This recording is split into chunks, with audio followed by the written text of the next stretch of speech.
No, wait a minute. You can't just put me into a sandwich. You can't just put me into a sandwich the moment I come in. That's not fair. Oh god, everything's getting messed up because I'm trying to move myself and I'm moving those. How dare you, Ivis? How dare you pinch and sandwich me? I hope because I touched that it doesn't. Okay, well thank you last a lot for the face hold. That's decent enough.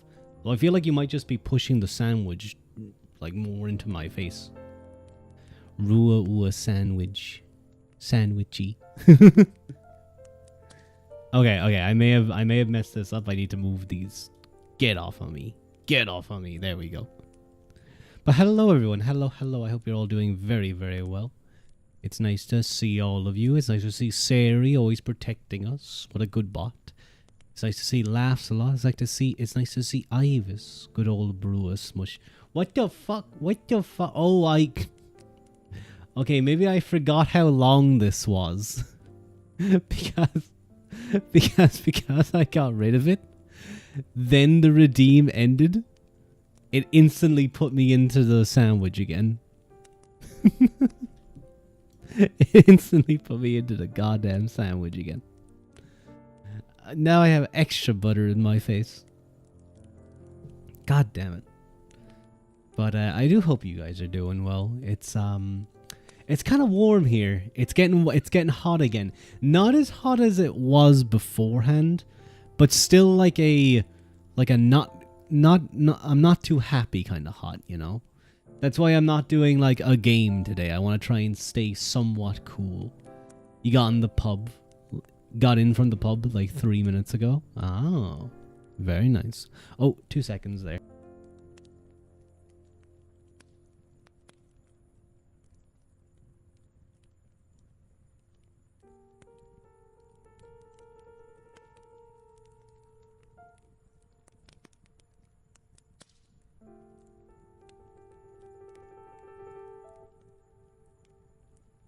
I have returned. Hi Rua, hi Casey, it's nice to see you. It's cold as fuck up in the Forgotten Lands. I see. I wish it was colder. I much prefer the cold to here. I think the best thing about like having like a good PC as well is that like even if it's cold, you can just like boot up a game and it's nice and toasty and you're like relaxing and warm. It's the best. But with the heat, oh my god, what the hell is wrong with my voice? But with the heat, there we go. Walk north or forest will have Wi-Fi in power. I didn't know there was a stream. I was too distracted playing Genshin. Oh, very nice. I hope you were having fun playing your Genshin. I never really got into those gacha games much. Does TF2 count as a gacha game? I don't, kinda. But I never bought too many crates. I bought like a few, but I don't think it counts as like, you know, I wasn't like rolling for hats. I never got into CSGO, thank God. I wasn't one of those people who bought a bunch of crates. Although I remember going onto that website where you could run crates like for free and see what you would have get, and inevitably you always lose money. You always lose money. Can you turn the music off when the reading starts? Sure thing, Casey. Sure thing. I remember this YouTuber. He was a CS:GO YouTuber. 3 Clicks Philip, I think it was, or 2 Clicks Philip. He had a series called like CS:GO Profit or something. It was just that crate website, and he would open like a certain number of crates, and he'd keep track of like his profit and loss throughout the series. And being like, well, this time around we'll make a profit, hell yeah, and it would never work. It would never work. He had like maybe one episode where he was like in profit, but like it was down. Just be aware of the starlings in the sky. Some of them aren't birds. What does that mean? What does that mean, Ivis? That sounds scary. I feel like I'm going to get, like, plucked away by a dangerous creature. Rua, Mike, hi, Mike, how are you? It's nice to see you, Mike. Speaking of birds, I recently got the game. Do you guys remember when I played the board game Root? and I really enjoyed it with my friends. There's like a PC version. I think you can play it online on PC, but it has like, you know, like single player mode, and I've been using that to scratch my root itch. I've been having a bit of a root itch for the last while, so it definitely helped. Definitely helped. I do not understand how to play the vagabond. Ruadh getting carried off by Slua. What the fuck is a Slua? What, Ivis? What are all these creatures you're mentioning? This sounds scary. I think the thing about like what's causing me to have such a big root itch is I'm watching a lot of No Rolls Barred, which is like a YouTube board game channel, which is very fun. There's a lot of very good personalities. I especially like Dom and Sullivan and Laurie, obviously, like the main three. They're very good. If you guys haven't seen any of their videos, I would highly recommend Monopoly, but it's serious.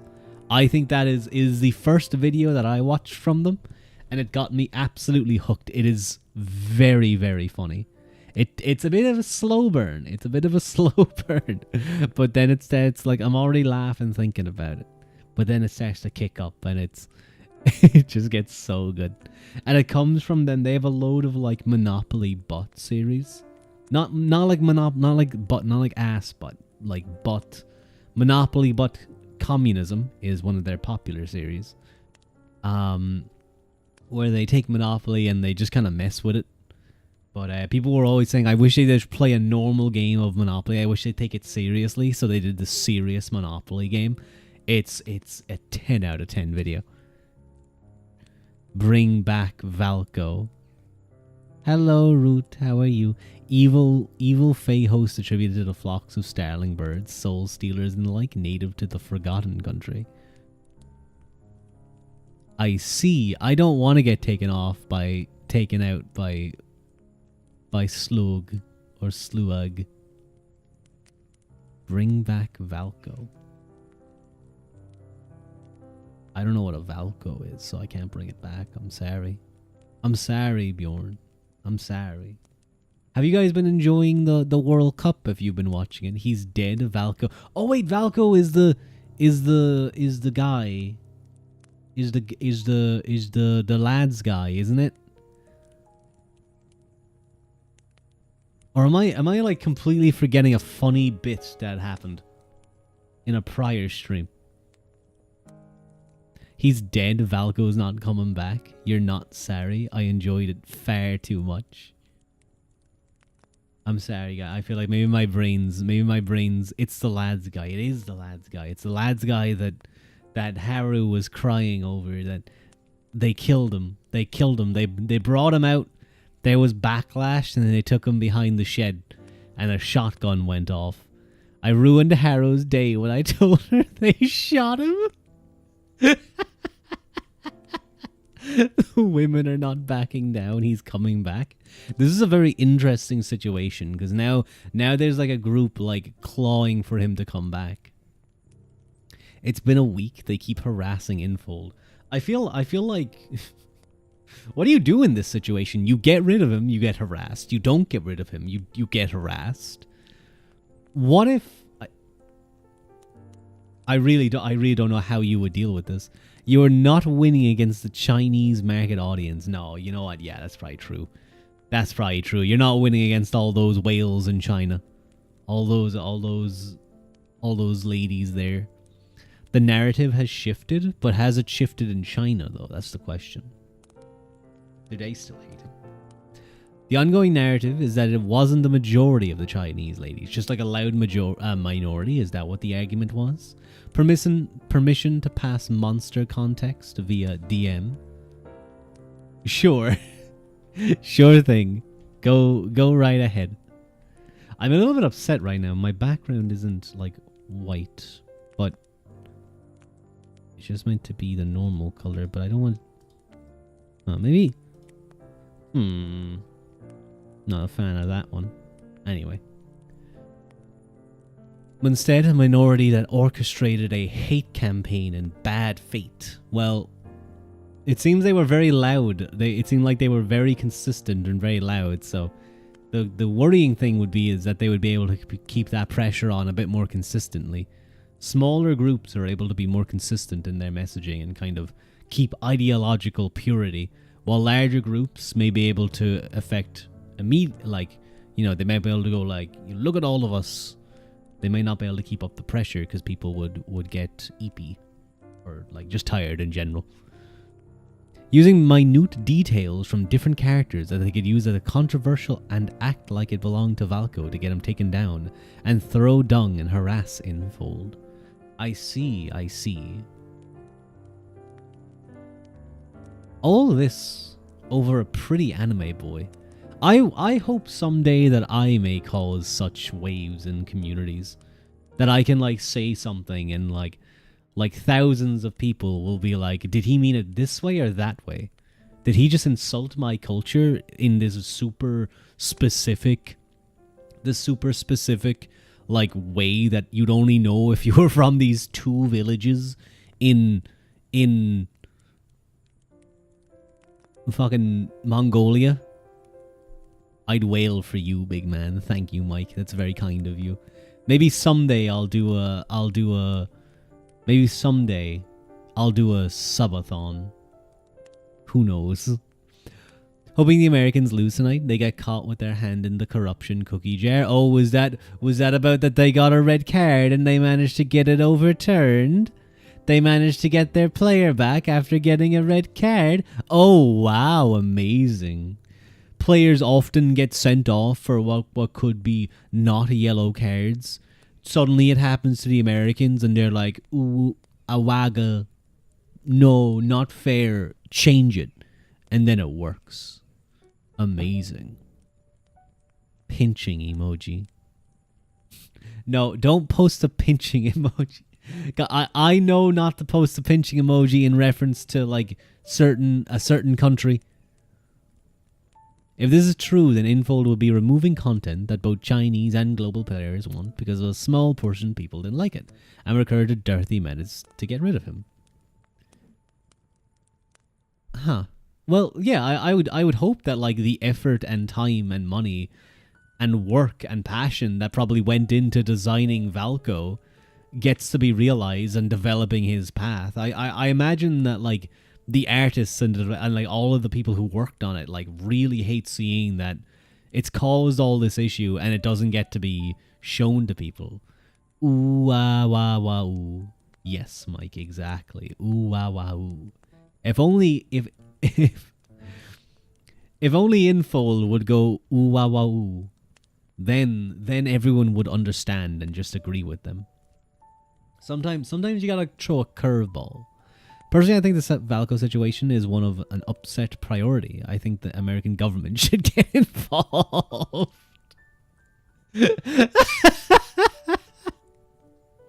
I'm sorry, anyone listening for ASMR, but that's a very funny comment. Oh wait, what was this? The Slua, Celtic spirits of the unforgiven. I actually have never heard of this one. I will look at that later, Ivis. Thank you for that. He thinks I was joking, chat. Slua Uaquilta. Slua. Slua would just be like slick Rua? Like when he's sweaty? Yeah, then you call him Slua. No, Slua sounds too much like a slode. And now I'm thinking of the slodes and their baby soap. I'm thinking about them making their babies into soap. Basically just Sky and Donegal. I will have to read about that. Sluadan Uaquilta. No, I'm what if I became a slode? What if I became the slode VTuber? I feel like we need a slode VTuber. And then I can like, you know, everyone be like, whoa, that's such a crazy like VTuber idea, and I get really popular.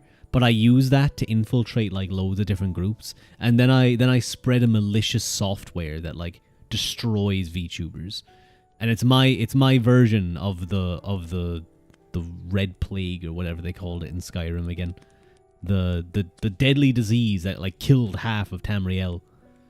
No, we don't. Oh. You should become the new slow damage VTuber and speak like Toa. Like Toa?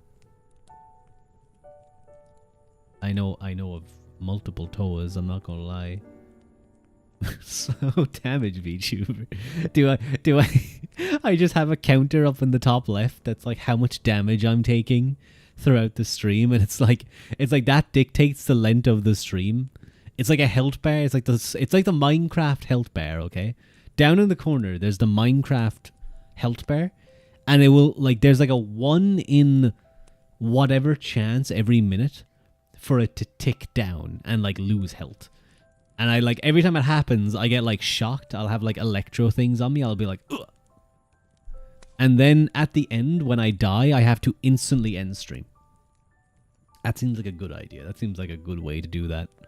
I think it would be very funny if you set it like really high random, like a very random chance, or no, how would it work? I guess like over like variance, you could get like a stream that's like 30 minutes. And then you could have one that's like 8 hours, depending on what you set it to. That could be a silly idea. But yeah, we're going to be doing some reading today, by the way. I forgot to say, we're going to be doing some reading. It's hot here, so I don't want to play anything too demanding and swelter to death on stream. I say as I'm standing in front of a fire. I know this may not be. I really need to get like a summery evening, night place. Took a little inspo from the Corrupted Fae host idea for a mascot's outfit. Oh, very cool. Very cool. I'm gonna take a look at that later. I'm gonna take a read of that later. But oh god. Oh, I hate when it's warm and you get like sweaty and you need to like sit up and you stick in the things. Ugh. Ew. Just nasty.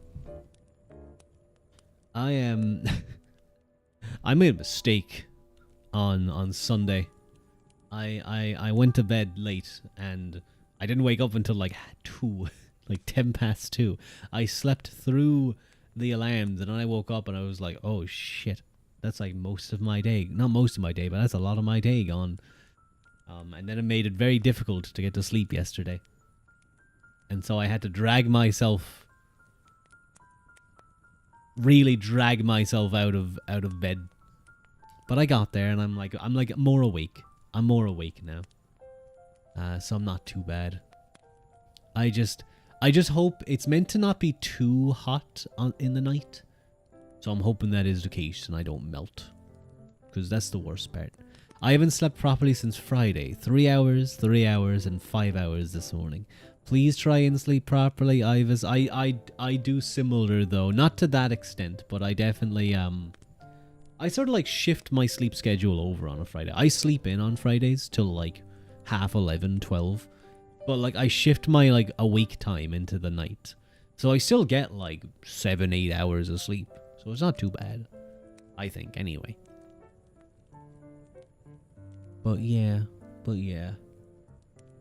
I'll see about how much I stream this week, because if it's like gonna be consistently warm, it just might not be nice for me to do it. But anyway, whatever. We'll get through it. Right now we have a nice book to read. Seasonal Changes, Gayu. I think I may have avoided that. Although I did get a nasty bite. I did get a nasty bite down by my ankle. Not a tick bite. I don't think I have Lyme disease. I'm not going to turn into a Lyme, don't worry. I think that's what happens when you get Lyme disease, right? You turn into a Lyme slowly. That's how they make limes. That's how they make limes, I think. That you put in like your Corona. They drag someone off the street. They get bitten by a tick. You get meat allergies. That's the part that I really don't want to get Lyme disease for. I really don't want to get allergic to meat. That sounds like a terrible... And that sounds like the type of thing that they made in a lab specifically to prevent you from eating meat. It's kind of fucked up. Like, I would believe that conspiracy theory. I think that is a conspiracy. Hex of veganism. That was me. I bit your ankles. Why the fuck... Why the fuck is it so red? Clean your teeth. Don't bite me and give me like a disease. Petra's Peter's final statement. Peter's final statement. You will become vegan. And then release the ticks, and you watch as the spokesperson of PETA gets swarmed by millions of ticks that they've just released, and like they fly off and he's just a skeleton. Can't believe you bit my ankles though, Mike. I'm gonna have to kick you. I'm gonna kick you next time you try and bite me. But yeah. I had a nice time actually on Friday. We were doing some like charity work. So I was doing a lot of painting, a lot of varnishing, a lot of moving stuff around. Oh, you're dodging. You're like on the ground getting ready to bite and you're dodging. You're getting your dodges ready. Yeah, it felt very nice. It felt very satisfying, I have to say as well. The only thing I will say is that like when you finally step up to like paint something or like do stuff that requires that type of thing, you're suddenly sitting there like because you want to do it right for this like charity group, you're suddenly sitting there like, man, I really don't know what like the full proper way to do this stuff is. I kind of wish I did. But it's not too bad, you know. You just paint the stuff. You maybe do a layer or two. I don't know. I'm sure we did an okay job. I'm sure we did a perfectly serviceable.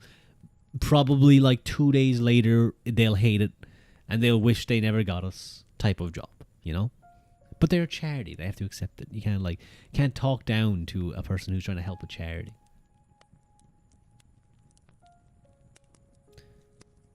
I love the silly guy. I love the little autistic creature emotes. They're the cutest thing. They're the cutest little guy. No, Casey, don't pinch me. Don't pinch me. Get off on me. Ruadh, Rory, hi, UK. Hello, Rory. How are you? I hope you're doing well. I hope you're having a nice start to your week. Wowie. Oh, that's cute. That's cute. But I think we might. Oh, hello, Stockholmus. Thank you for the head pat. Thank you for the head pat. Oh no, you did dual head pat. It's gonna happen now. It's gonna appear and disappear again, I think. There you go. You'd be better off waiting for it to disappear and then do it again. Playing with friends. Ooh, very nice. I hope you guys are having a nice time. I want to do more like board game collab stuff. I think that would be very fun. Maybe I'm just watching too much No Rolls Barred. But I'd love to do like Blood on the Clock Tower. Even just like Snakes and Ladders. We should play Snakes and Ladders. Yippee, oh hi, good day, nice stream, bro. Thank you, Stockhamas, very kind of you, and thank you for the first time chat. It's nice to meet you. Well, if you want your day ruined, look at the calendar. Motherfucker, you piece of shit, Ivans. You motherfucker.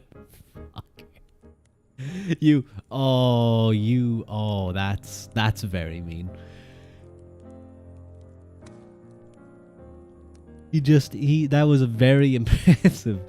That was a very impressive 6-7, I gotta say. 6-7 day title. Yeah, I guess it is the 6-7 day.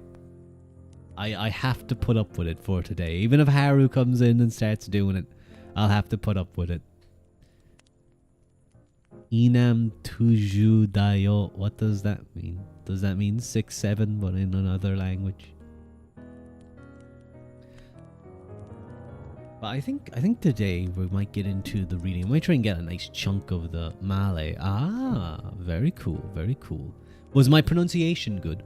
Is it Sita Saba dayo? Inam tuju dayo. What dayo is? I don't know. Ask Mike. Mike, have you been teaching people? Have you been teaching people Malaysian or Malay? Malay, just to have them say 6-7. That's incredible. Teach me some words. Teach me some like good words that, you know, if I went there and I said these words, that they'd all love me. You know, they'd all be like, Ruadh is a really cool guy. Ruadh is a really great guy. Sayang. I see. Sayang. It means my love. Oh, that's cute. That's cute. Sayang. So if I go up to someone, I'm like, and I point at them and I go, Sayang, they'll be like, oh, what a sweet guy. Or is it like really deeply emotional? Like you only save it for those, like, you know, like if I was going to Kabadon someone, I like Kabadon, I lean in close and I go, Sayang.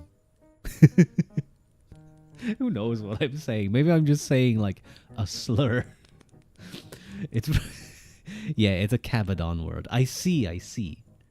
They would probably cross the street to avoid you. No, they would be sweet to me. They would be sweet. They would be like, oh, that's such a he's trying so hard to learn our language. He's such a sweet guy. That's what they'd be like. Now, I like that. I like the cheer emote. Stokomas. Is it Stokomas? I think you gotta have. I'm gonna do that. I'm gonna go there. I'm gonna say that, and I'm gonna get punched in the face. Staccato. How to say shawarma in Malay? Would it not be just shawarma? Would they have a new word for that? Any Morrowind? I was thinking of doing Morrowind this week. Yeah, I'm thinking of doing Morrowind this week. So we will get some Morrowind. We will return to the land of Morrowind. And I don't know, do something. We'll walk, and we'll take like 2 hours to walk like a meter. Morrowind. I'm joking.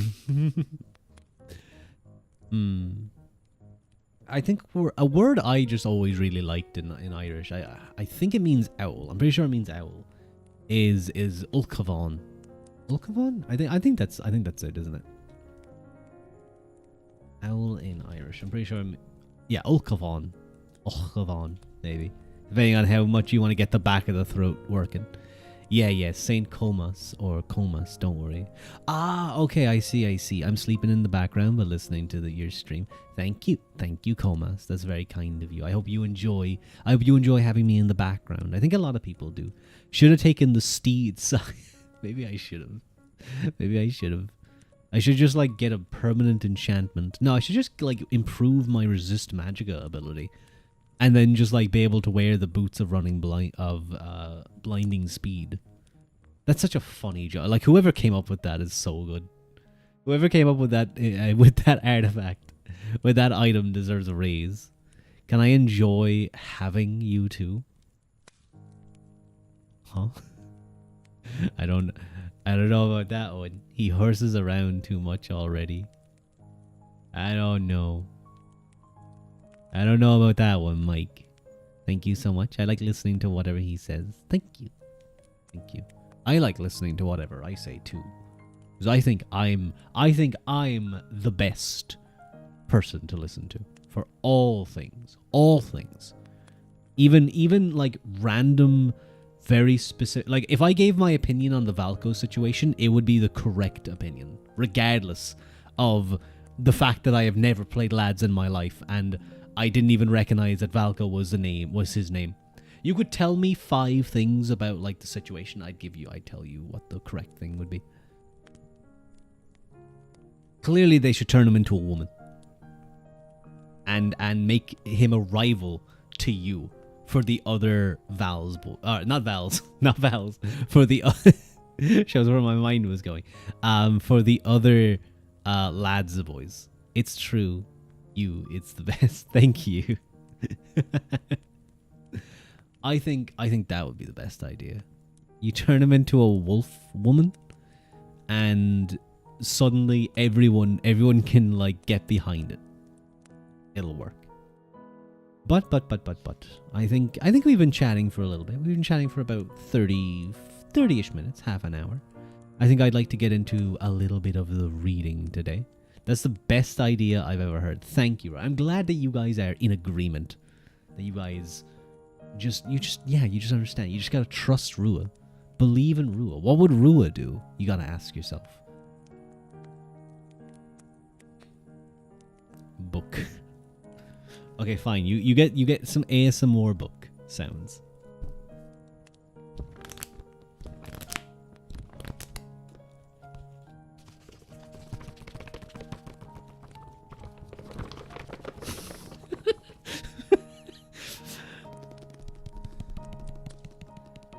Drools. Ew. Does I drool a little when I sleep sometimes. I find I don't drool when I'm like when I'm deep sleep. I don't drool. It's when I like wake up and then I go back to sleep. Like I wake up like a little bit. I'm like oh, and I'm like groggy, and I go, and then I start to drool.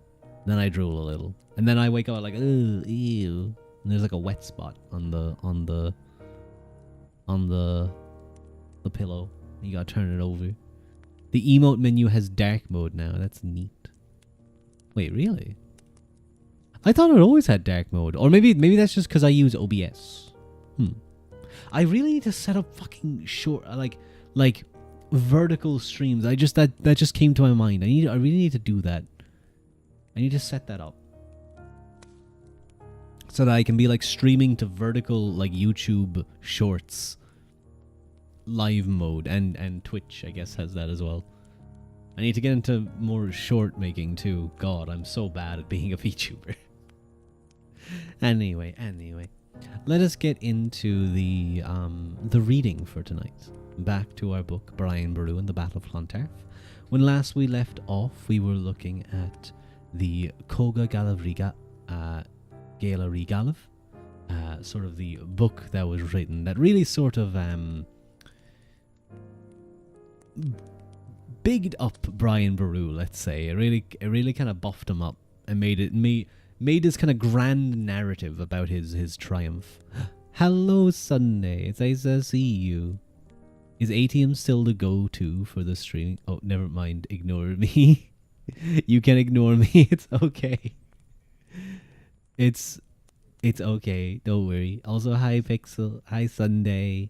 If you guys didn't know, I mentioned it in the Discord, but Sunday did a very cool... Wait, I remember.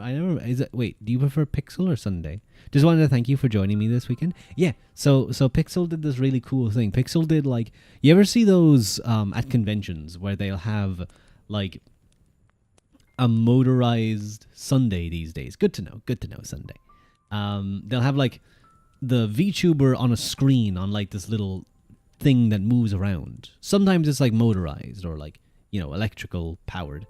He has one of those that's like, kind of a, I won't say a low budget version, but it's much more cost effective. You carry it around and stuff, but I think you still have, I think you had wheels on it, I'm pretty sure. Yeah, you must have, because there was no way you were just carrying that around, I think. I didn't actually get to see it much, but it's basically a speaker, a microphone, the screen of the VTuber. So I was able to like go around for just a little bit. We had some issues. I don't have Segway money. Yeah, you have to make do. You have to make do with what you got. You had wheels. That's good to know. You weren't just like lugging me around. So I was in like an iPad screen. We had some tech issues, but I was the first person of the day, so that's okay. We sorted it by the end, and hopefully the rest of the people were like all good. So I got to like talk to some people at the Anime Expo convention, and I also got to see just a little like some of the cosplays and stuff around the place. I was saying what we should do is we should set me up right beside like Hololive or Niji Sanji, and I can just pretend to be like, oh, I'm like, this is a Anime Expo exclusive. I'm actually like the next member of Niji Sanji. I can just lie to people. And then a Niji Sanji representative would come by, and they would like not shadow ban me. They would blackball me from the VTuber sphere. The rest of the day went really smoothly, thanks to you. Oh, that's nice to know. I don't know if you needed to swap over or not back to the thing, but I definitely even just like having the idea of, okay, next time there's some audio issue, if it persists, swap over to the Discord quicker, or whichever one is the option. Then they ask about you and they panic, hire you, and then you get paid. Oh, so smart. So smart. There was a spot with the Hollow Stars boys, but it was underground. That would be so funny if you just bring me down there and I'm just like between them. It's like people are walking by and I'm like, oh yeah, I was part of a wave, but I just didn't really do well. Like I was just like, we were a very small wave. Like all my gen mates are already gone. It kind of collapsed in on itself. Niji Sanji often appears at Anime Impulse, I think. I have no idea. But that's such a good idea, Legend. That's exactly how it would go down. They'd be like, Ruadh is the perfect VTuber that we're looking for. Let's grab him. Let's get him. Then they kidnap me. They kidnap the device from Sunday. I'll be sure to have you on for that. Sounds good. If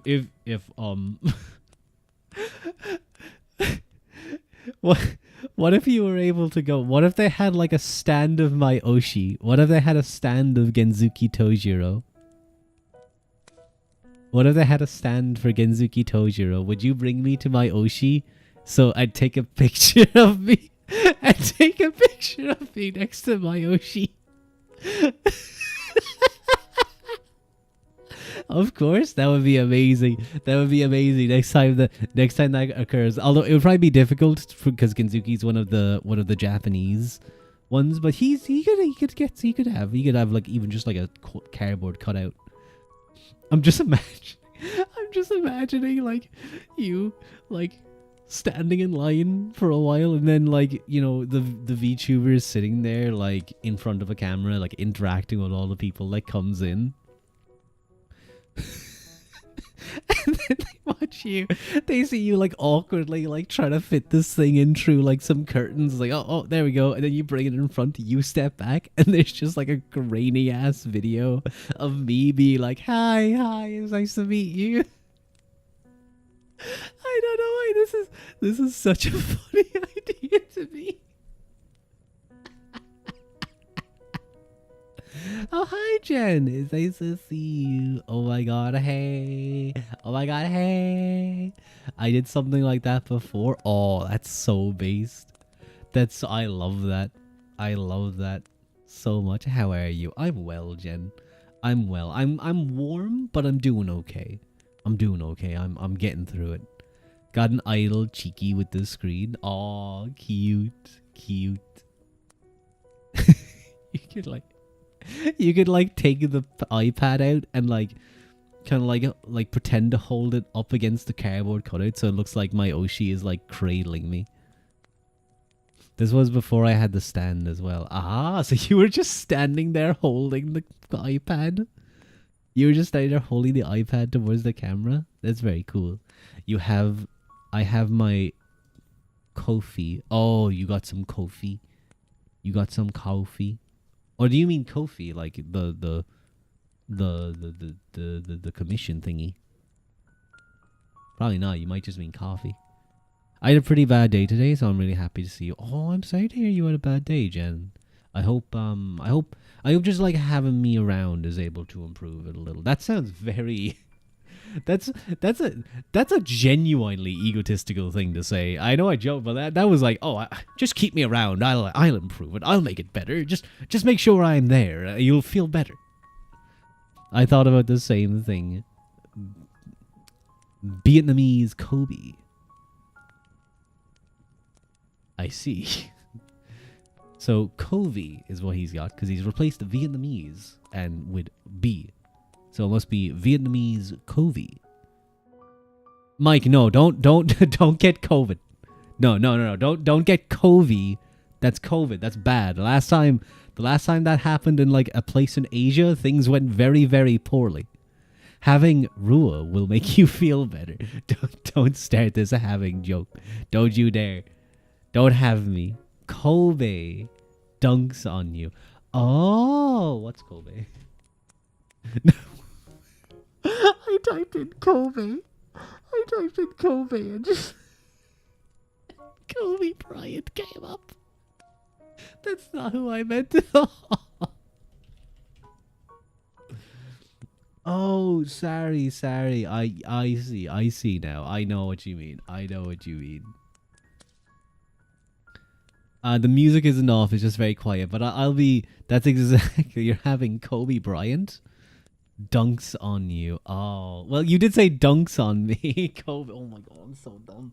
My brain is not operating at 100% today. Okay, my brain is tired. Hello, Bad Dragon Toy. Hello, Lumi. How are you guys? This is so funny. Oh, I'm glad to hear it, Jen. I'm glad to hear it. And the book asset. We'll be reading the book in. Okay, I did say we'd read it like 15 minutes ago, but then a bunch of people joined and we started chatting. Okay, so I think I'll put another, let's say 10 minutes, 55. We'll do it. I'm doing good. That's good to hear, Bad Dragon Toy. Sorry about that. No, you're fine. It's nice to talk. How dare you, Lumi?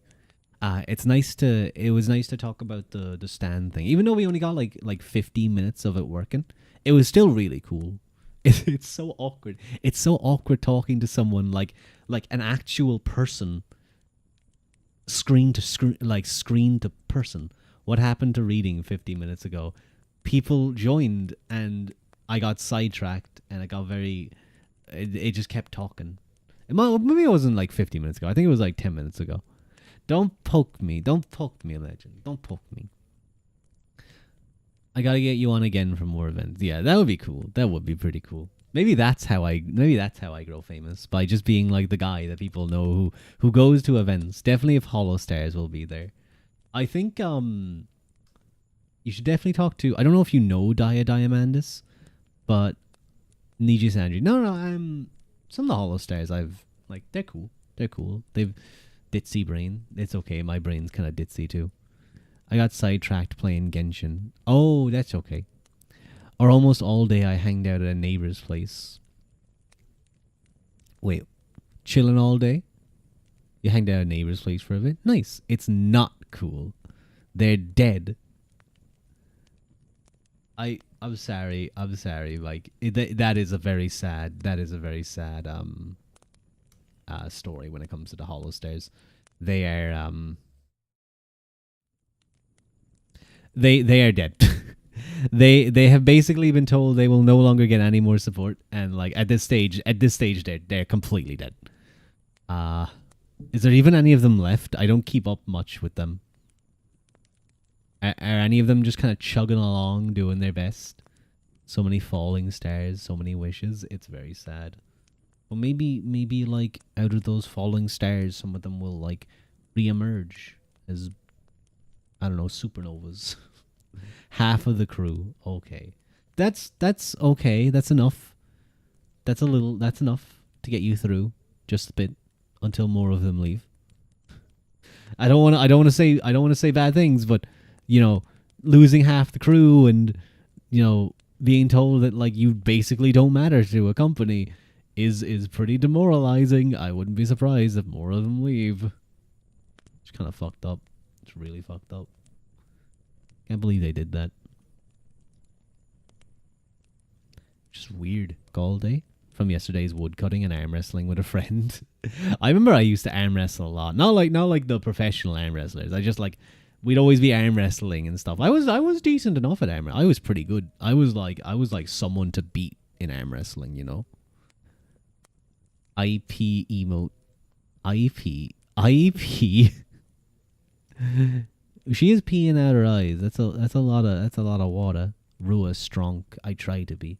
We kind of expected this with Cover Corp post IPO. Yeah.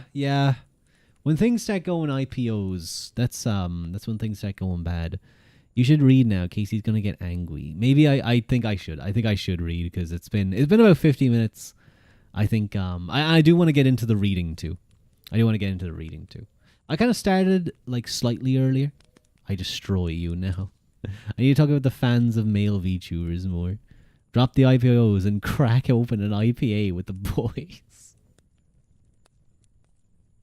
That's a very funny comment.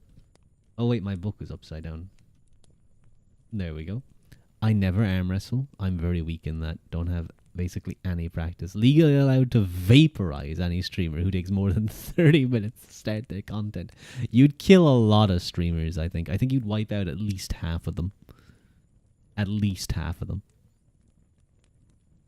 But like, is it better? But is that better than me, Mike, going like 10 minutes into it, being like, okay, and then I'm like, welcome back, guys. Today we're gonna be doing a stream where I make it like a YouTube video. I'm like a YouTuber, and then like halfway through, I start going like, and don't forget to like, favorite, comment, and subscribe, and ring that bell.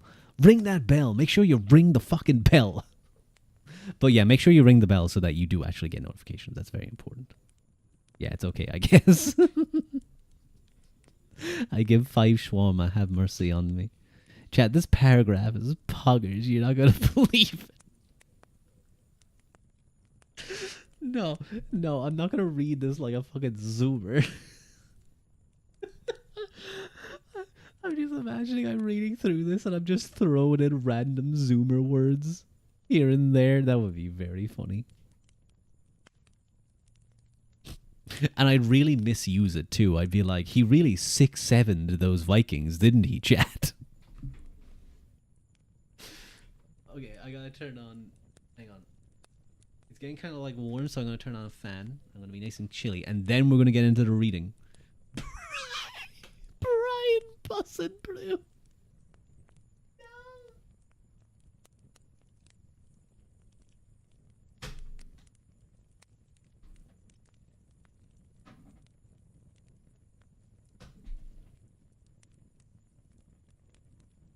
Oh, that's so much better. 6'7" Vikings pull up to Saint Skibidi Monastery. Shut the fuck up, all of you. This is so dumb. You'd be cracking up instead of relaxing. I think I'd be cracking up, but not in the good way. He's a lean but fit 30s dad, and we 50-50 for several minutes, then went all in, almost had him, but he still won. Oh, I'm sorry, Bad Dragon. You tried your best. You tried your best. Maybe someday you'll get him. Someday you'll get his ass. I will need the light. Hang on. Let me... Don't hold my hand. Don't hold my goddamn hand. How dare you?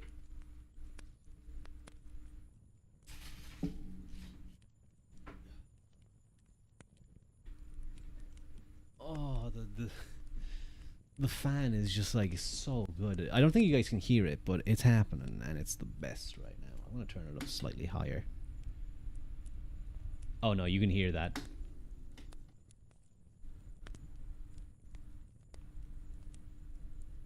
It is like very slight, so I think we'll be okay. Anyway. Lurk. Thank you for the lurk, Mike. So we are getting back into our book, and we're returning to the Koga. I do hope you guys enjoy and are able to relax, or just have me on in the background as kind of, a voice, a disassociated voice. Thank you for the head pat, Lumi.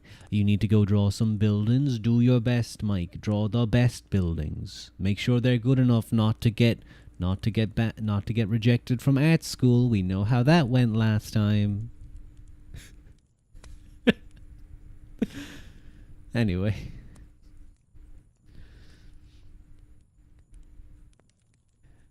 We can imagine forces leaving the town of Dublin. Who the hell goes to 6-7 buildings? Who the hell goes to art school? You don't need to go to art school, Mike. You were just...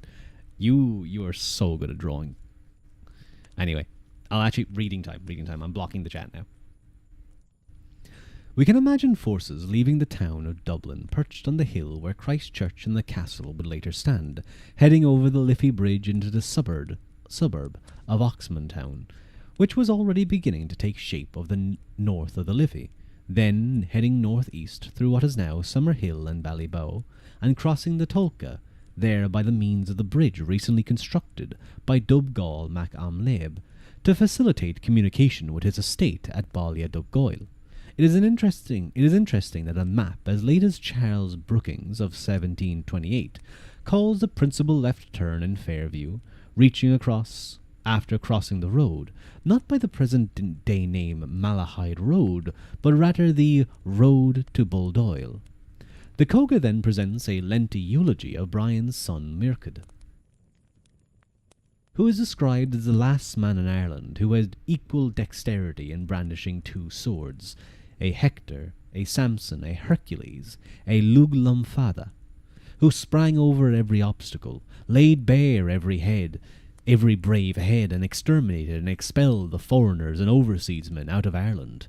When Mirked saw the Dalkesh being overwhelmed by the Danars and the Denmarkians, he rushed at the enemy, as is testified by his enemies after him, the historians of the foreigners and of the Leinstermen, so that he killed 50 with the sword in his left hand, and another 50 with the right. He was accompanied in this charge by 70 king's sons from his household, even the least noble of whom, we are told, was a lord of a Tríocha Céad, about the size of a present-day barony. The people of Dublin were watching this scene unfold from their battlements. Dani a Hachlia Bahar Force na Skemlib, and likening the haircut from the scalps to shaves of oath being reaped. Sitric of Dublin makes his first appearance, speaking, it would appear, in Irish, whereupon Mac Amlib, who was on the battlements of his watchtower watching them, said, "Well do the foreigners reap the field," said he. "Many is the sheaf they let go from them. It will be at the end of the day that will be seen," said Brian's daughter, namely, Mac Amlib's wife. "Is ma benet lachail in gort arsh, is imdas cert legi lecha uhib, derud lea teskasta, ingen brian, imben Mac Amlib." Later in the story, they appear when Sitric is angered by his wife's very vocal delight at imminent Irish victory. She jokingly remarked that the foreigners were coming into their inheritance, and when asked by her husband to explain herself, she wittily replied that the sea was a Viking's natural inheritance, and they were going into it, whereupon he hit her with a blow, then knocked out a toot. So the battle of, by the end of the Battle of Clontarf, the Vikings are said to have been forced into the sea, where a slaughter basically takes place. This is a remarkable glimpse into the contemporary political scene. If it is true, Sitric of Dublin did not himself take part in the Battle of Clontarf, perhaps his brother Dubgall, who was killed, led the Dublin contingent, Sitric remaining within the dune or fortress of Dublin to ensure that it did not fall into Irish hands, as it had to Brian after Glen Malma. This, of course, was a most important role. Brian had marched north not simply to face down the rebellion against him, but, as part of that offensive, to take Dublin. Even though the consensus is that his forces won the day at Clontarf, no account suggests that the victorious army followed up their triumph by marching on and taking the now defenceless town. Perhaps this is because, as the Coga suggests, Dublin was by no means unprotected, its king being in a position to repel any onslaught by Brian's greatly depleted forces. The Coga later sums up the situation thus, providing a good excuse for Brian's later failure to capture it. Sitric Mac Amlibs himself, king of Dublin, did not go into battle on that day, and that was the reason why he was not killed, for no foreigner of any rank appeared in it who left it alive, and Dublin would have been attacked on that day also, were it not for Amlib's son and the party he had with him. But the most important, remarkable insight this vignette provides is the revelation that this mortal enemy of Brian's was in fact his son-in-law. We are not told the woman's name, and no other Irish source confirms this relationship, which at first sight seems improbable. One of the reasons why we might be suspicious of it is that we know Brian had been married to Sitric's mother, Gormlaith, which would mean that Sitric married his now divorced mother's stepdaughter. But perhaps it is not so improbable. We already know we were dealing with a remarkably tight nexus. We know, for instance, that Sitric was the son of Gormlaith's marriage to Amlib Coron, but that Brian had a son with her too, Doncha. Therefore, in 1014, Sitric found himself at war with his uterine brother, one of the leaders of the Munster army. Sitric's main ally was the King of Leinster, Maelmorda mac Morchada, but he was Gormlaith's brother and therefore Doncha MacBrian's uncle. With such a small coterie of aristocrats entwined together at the top of the social pyramid, a further tightening of the knot is normal with each generation and indeed with each political realignment. So when Brian crushed Dublin at the Battle of Glenmama in 999, and the following year accepted Sitrick as his vassal, we can imagine them deciding to cement the new relationship with a judicious marriage. Thus, Brian had once been married to Sitrick's mother, but Brian's daughters from another marriage had no blood tie to Sitrick, and therefore nobody would have any impediment to Sitrick taking one of them for marriage, as it seems to have occurred. And we do not have to doubt the word of the Coga on the subject, because confirmation of it comes from an entirely unconnected source. A text survives from Wales, describing the life of the King of Gwynedd, Gruffydd ap Cynan, I don't know how to pronounce Welsh names, who died in 1137, who was born and reared in Dublin, and whose mother was Sitrick's granddaughter. This document, which is a work of propaganda to glorify the Welsh's prince's dynasty, proudly announces that Gruffydd is not only related to the kings of Dublin, by being the great-grandson of Sitrick, but that, through Sitrick's wife, he is also the great-grandson, or great-great-grandson, of Brian Boru. Not only that, but it goes one step further than the Coga, and undertakes to tell us the woman's name. Slánna, a name that was by no means common, but is one found among Brian's dynasty, and indeed occurs among the Dalcaish for centuries afterwards. It seems, therefore, that on this point at least, the Coga is not only in the clear, but is a demonstrably trustworthy source. Allowing, therefore, for considerable exaggeration, we can perhaps take a vaguely accurate picture of events that precedes of the battle that it then preserves. They continued in battle array, and fighting from time to time, from the time of rising till evening. This is the same length of time that tides take to go, and to flood, and to fill, for it was at the full tide the foreigners came out to fight the battle in the morning, and the tide had come to the same place at the close of the day, when the foreigners were defeated, and the full tide carried away their ships from them, so that they had at the end no place to fly, but into the sea after all the mail-coated foreigners had been killed by the Dalcaish. An awful rout was made of the foreigners in Leinstermen, so that they fled simultaneously, and they shouted their cries for mercy in whoops of rout and retreat and running, but they could only enter the sea, because they had no other way of retreat, as it was between them and the head of Dubgall's bridge between them, and a wood on the other side. They retreated therefore to the sea like a herd of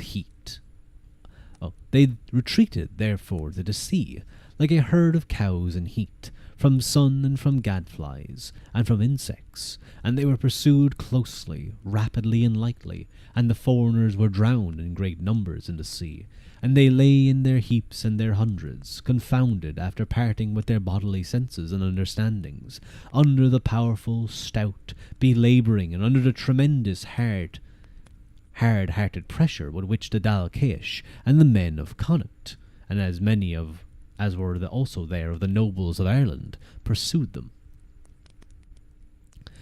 We have here a vivid picture of what happened at Clontarf, as related perhaps to the writer of the Coga by a veteran, the Scandinavian fleet, whose arrival in Dublin is attested in a variety of sources, was in Dublin Bay, perhaps off the eastern Fairview end of Clontarf, in heat, Dio.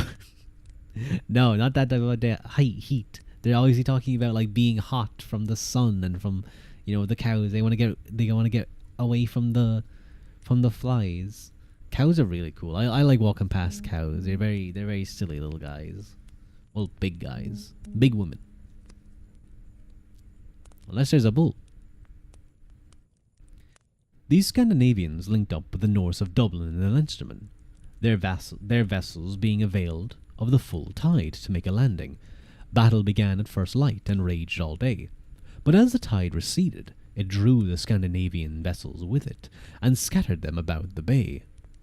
By evening the Norse were compelled to retreat, and would have made for the safety of Sitrick's fortress at Dublin, or a wood that seemed to have stood in the other direction, towards Howth. It is emphatically not stated that this wood is the famous Céal Tómar, part of which Brian had consciously set fire to in 1000. Or as the annals of Inishfallen put it, the men of Munster invaded Dublin, set fire to it, and burned it, and they invested it on the calends of January, and they burned Céal Tómar as firewood. This event from 14 years earlier is indeed referred to elsewhere in the Coga. When Brian first asks his attendant for news of the battle, the reply is that the din is such that not louder in my ears would be the echoes of blows from Céal Tómar if 7 battalions were cutting it down. And when Brian asked for a second time about the state of the forces on each side, the attendant responds, "They appear to me the same as if Céal Tómar was on fire, and the 7 battalions that had been cutting away its underwood and its young shoots for a month, leaving its stately trees and its immense oaks standing." From these references, we take it that Céal Tómar was a famously impressive tract of oak wood close to Dublin, and highly prized by the Dubliners, perhaps where Phoenix Park survives today. However, the wood that features in the Coga's account of Clontarf is an unnamed and less celebrated grove, apparently to the east of the battle site. The problem for the enemy force scattering before Brian's men was that they could not get to this wood because of the incoming tide was between them and it. Similarly on the west side of the battlefield, because of the high sea they could not get back to Donegal's bridge. If this was over the Tolka at Ballyboe, which seemed likely from the context, they needed to reach it and cross it to escape to Dublin, but the tide was between them and the bridge. On the present-day landscape, we can imagine them being at the old heart of Clontarf, say between Castle Avenue and Seaview Avenue. And to get to the bridge, they would have to traverse Fairview Strand, except that the incoming tide had submerged it. In the other direction, protection was offered by a wooded area that lay perhaps to the east of Vernon Avenue, but the inundation of the area around Alton Road and Belgrove Road blocked off that route also. And so they had no option, presumably, but to position themselves with their backs to the sea and make a stand, which proved disastrous for them, many of them drowning as they were beaten back. The question of the tide on the day of the Battle of Clontarf is one that has intrigued scholars. As we have seen, according to the Coga, there was a full tide early in the morning, before fighting began, and again after dark, when the battle had been fought to a close. But can this be taken literally? James Heathorne Todd set a challenge for his no less remarkable colleague. The Coga's remarkable 19th century editor, James Hawthorne Todd, set a challenge for his no less remarkable colleague at Trinity College Dublin, Samuel Houghton. It occurred to the editor, on considering this passage, that a criterion might be derived from it to test the truth of the narrative, and on a date assigned by the Irish Annals to the Battle of Clontarf, he therefore proposed that the Reverend Samuel Houghton, M.D., Fellow of Trinity College and Professor of Geology in the University of Dublin, to solve for him this problem. What was the hour of high water at the shore of Clontarf in Dublin Bay on the 23rd of April, 1014? The editor did not make known to Dr. Houghton the object he had in view in the question, and the coincidence of the result obtained with the ancient narrative is therefore the more valuable and curious. Dr. Houghton, I'm putting on a bit of a voice, I'm realizing. Dr. Houghton, that's the wrong voice now. Dr. Houghton communicated the particulars of his calculations to the Royal Irish Academy in May 1861 in the following words. From 12 o'clock noon on the 23rd of April 1014 to the noon of the 12th December 1860, following the change of style in leap years, there were 309,223 real days. The synodical period of the moon is 29.6305888715 days, and new moon occurred on the 12th December 1860 at 47.6 minutes after noon, multiplying the length of the synodical moon month by 10,472 months. I hope you guys are following. This will be on the exam. Equals 309,244.325 days, from which, subtracting the number of days from 23rd of April 1014 to 12th of December 1860, or 309,223 days, we find 21.325 days, or 21 days, 7 hours, and 48 minutes. It follows from this calculation that new moon occurred at April 28 days, 0 hours, 47.6 minutes, 10:14. We did not need this, little bro. I'm sorry, it's reading the book. You have to pay attention. It's important. It'll be on the exam, trust me. Minus 21 days, 7 hours, and 40 minutes, or at 1 day, 16 hours, and 59.6 minutes, April 1014 AD. At 5 o'clock on the morning of the 2nd of April, therefore full moon. What? I don't know how this guy is doing this. I don't know why the author included this. I'm just nodding and being like, yep, these make sense. These numbers make sense. Therefore, the astronomical or true full moon occurred at 21 minutes past 11 at night of the 16th of April 1014. Calculating by the established rules, the calendar or ecclesiastical full moon occurred on the 18th of April 1014, Sunday, which would therefore make Easter Day fall on the 25th of April, and make the 23rd, therefore, Good Friday, agreeable to the traditions of the Battle of Clontarf. I shall now show that the calculation of the tides make it quite certain that the date 1014 falls in with all the physical circumstances related to the battle. It appears from the calculation that I have given already that the age of the moon. Okay, he keeps going. We'll just accept his numbers. The tide was therefore a neap tide, the moon in her third quarter. From the Academy's observations, it appears that on such a day of the moon's age at the spring equinox, the tide at Kingsgrove is full at 5 hours 22 in the morning, from which it follows that the tide along Clontarf shore, when not obstructed by embankments or walls, could not have differed many minutes on the 23rd of April 1014, from 5 hours 30 a.m., the evening tide being full at 5 hours 55 p.m. The truth of the narrative is thus most strikingly established. In the month of April, the sun rises at from 5 hours 30 minutes to 4 hours and 30 minutes. The full tide in the morning therefore coincided nearly with sunrise, a fact which holds the most important place in the history of the battle, and proves that our author, if not himself an eyewitness, must have derived his information from those who were. None others, as Dr. Houghton observes, could have invented the fact that the battle began at sunrise and that the tide was then full in. The importance of the time of tide became evident at the close of the day, when the return tide prevented the escape of the Danes from Clontarf shore to the north bank of the Liffey. I read Dwemer literature more comprehensible than this. I agree. I agree with you, Mike. I was following it for a bit, and then it just started saying numbers, and I was like, okay, you know what? Whatever, buddy. I believe you. I believe you. I'm guessing the moon is a Leo. Shut up, nerd. Don't tell me to shut up. Tell Dr. Houghton and him and those two to shut up. They're the ones who did that. They're the ones who came up with the numbers. I'm actually going to go get some water real quick because I'm getting a little bit thirsty. A little bit.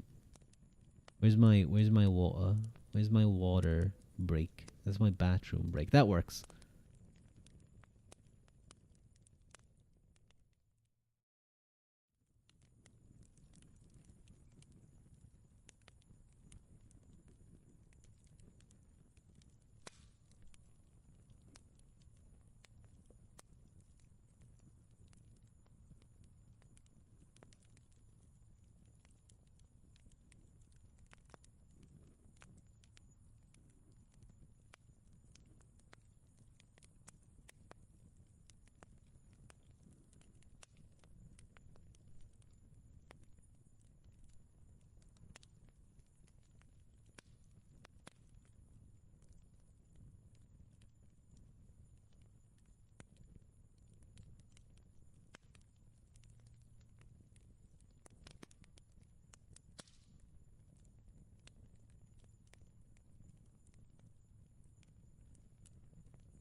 I have returned. I needed that water. I think my voice was getting like drier than usual because I have a fan pointed at me. Whew. Yeah, you gotta be careful when having a fan just like constantly blowing on you because it can like really dry out your skin. You sounded a bit parched. I did sound a bit parched, alright. I could hear it in my own voice, so I definitely needed the water. Definitely needed the water. I think talking about a river and tides was also like making me like an extra thirsty. I was the fan. You're very cooling, Mike. Thank you. You're keeping me nice and cool on this hot day.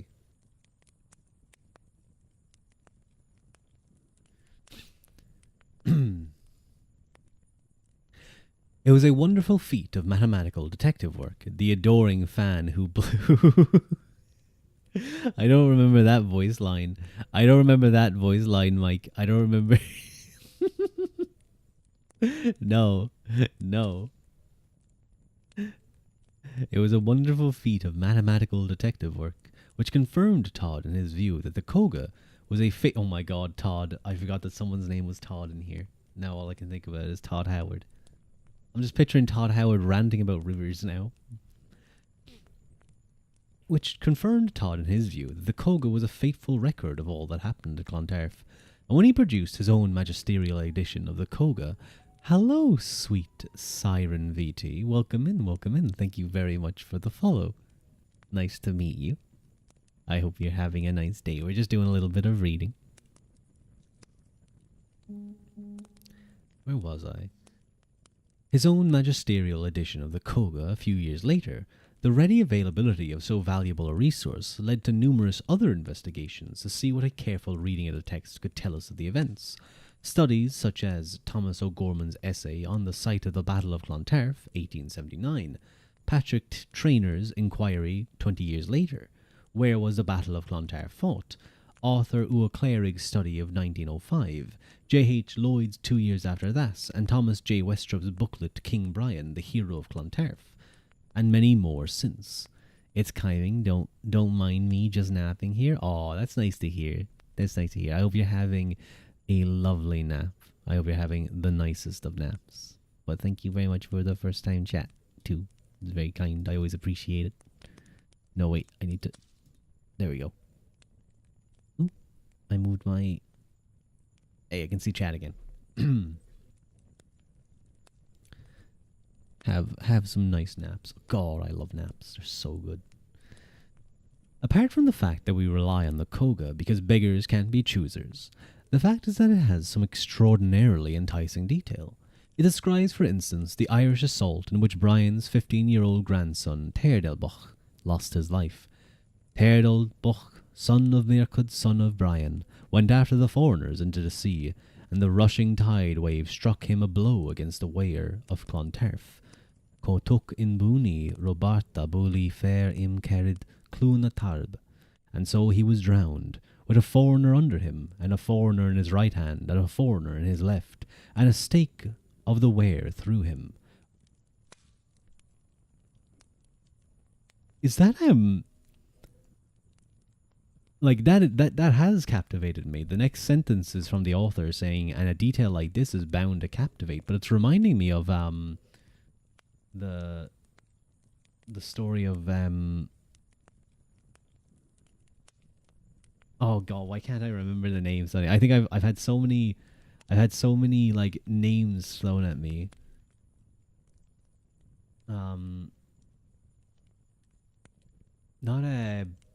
The Children of Lear. That's it. The Children of Lear. I was thinking of the Swans of Cool, which is a poem by W.B. Yeats, but I knew it wasn't that. Children of Lear, where it describes like, you know, that the eldest daughter always protected her sons, or the eldest daughter always protected her siblings, one under one arm, one under the other, one between her, like under her. I don't think it's referencing that at all, but just it reminds me of that, and it's very funny that it's in a very opposite manner here, where he's holding on to all three of these guys, drowning them as he's impaled on a weir. Needless to say, we simply do not know where this where was. It was certainly not near the hearth of the action, so near in fact that a list of the kings of Munster preserved in the 12th century Book of Leinster states that Brian was killed in the Battle of Clontarf Wear.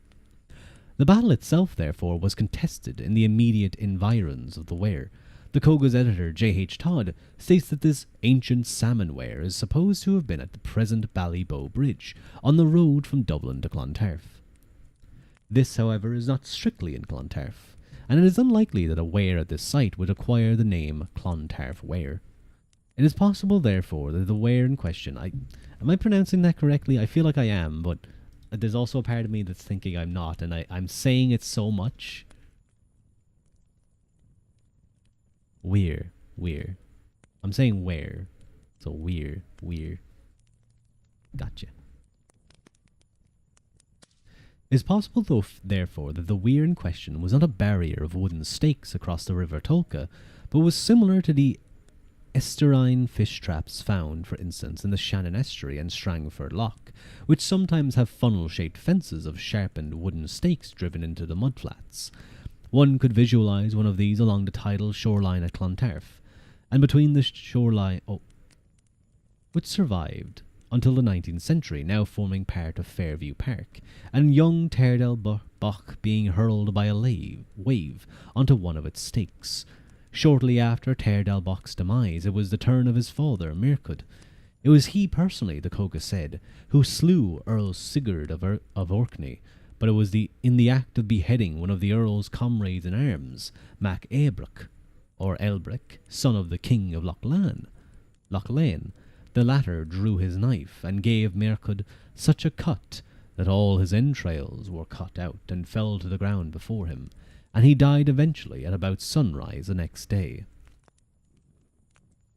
Brian, who was in his tent praying, regularly asked his attendant, Laodon, for news of the battle, and specifically of Mircud's battle standard, saying, quote, "The men of Ireland shall be well while that standard remains standing.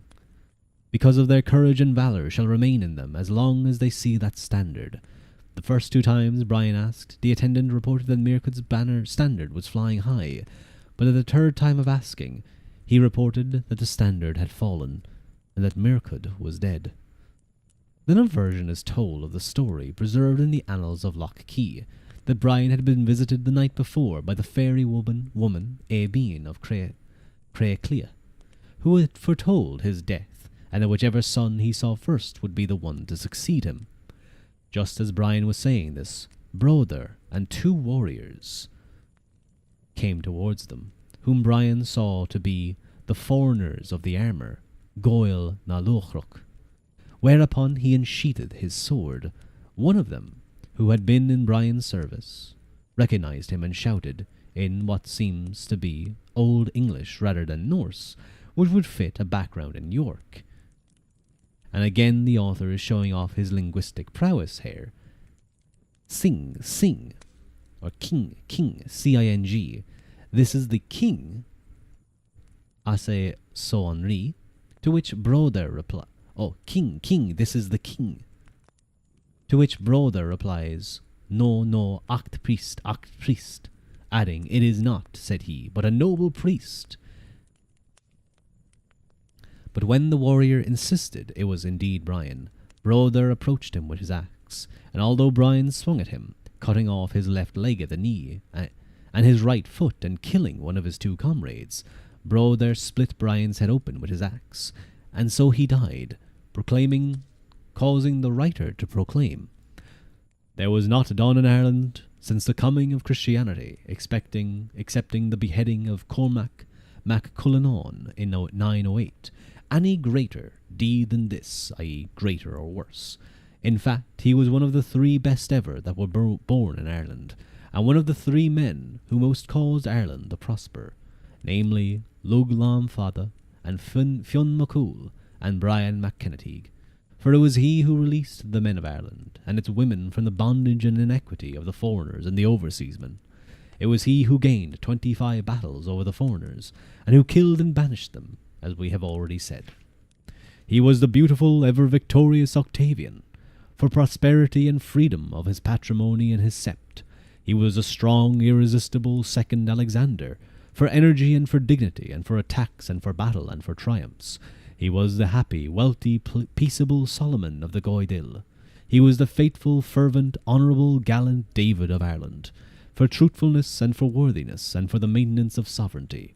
He was the magnificent, brilliant Moses, for chastity, and unostentatious devotion. Broder, described as the Jarl of York, also fell, and along with him 1,000 plundering Danars, both Saxon and Scandinavian. Danar Debrogach, Sassanach Orcus Lochlanach. And when all the foreigners were vanquished, the remnants of the Munster army regrouped and fell back to the Feachloch, or green area near Dublin, where they waited for the return of Brian's son Doncha, who, having been sent off foraging to Leinster before battle even began, rather incredibly did not return for 2 days, until Easter Sunday night, for it was on the Friday before Easter that the battle was fought, the 9th of the calends of May. For this part of the story, unfortunately, we only have one version of the text, in manuscript from the 17th century in the hand of Micheál O'Clerig, one of the four masters. And so this story of Doncha missing out on this most vital battle may be a later invention. But the statement that the battle took place on Good Friday, mentioned for the first time in the Coga only at this point, is attested at an earlier date.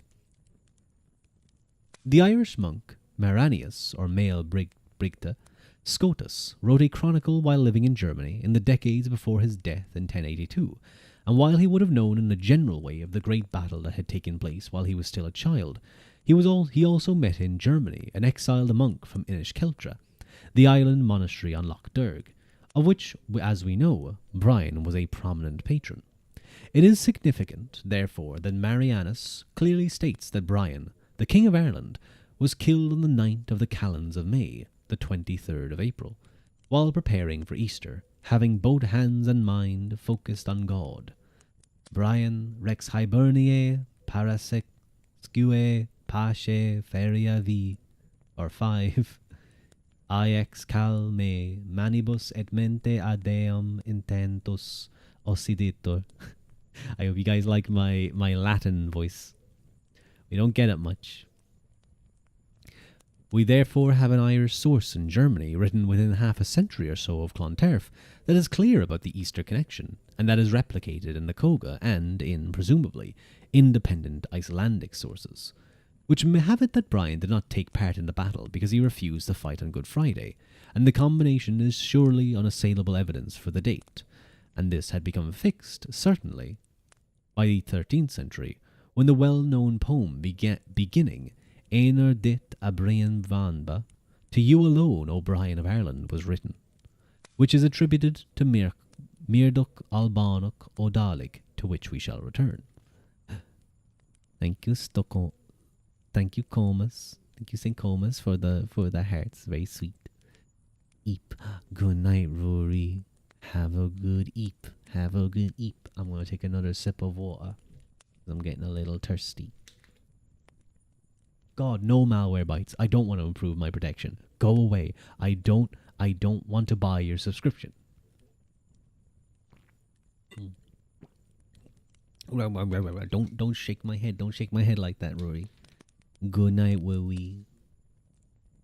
Yeah, good night, Wowie. Wowie.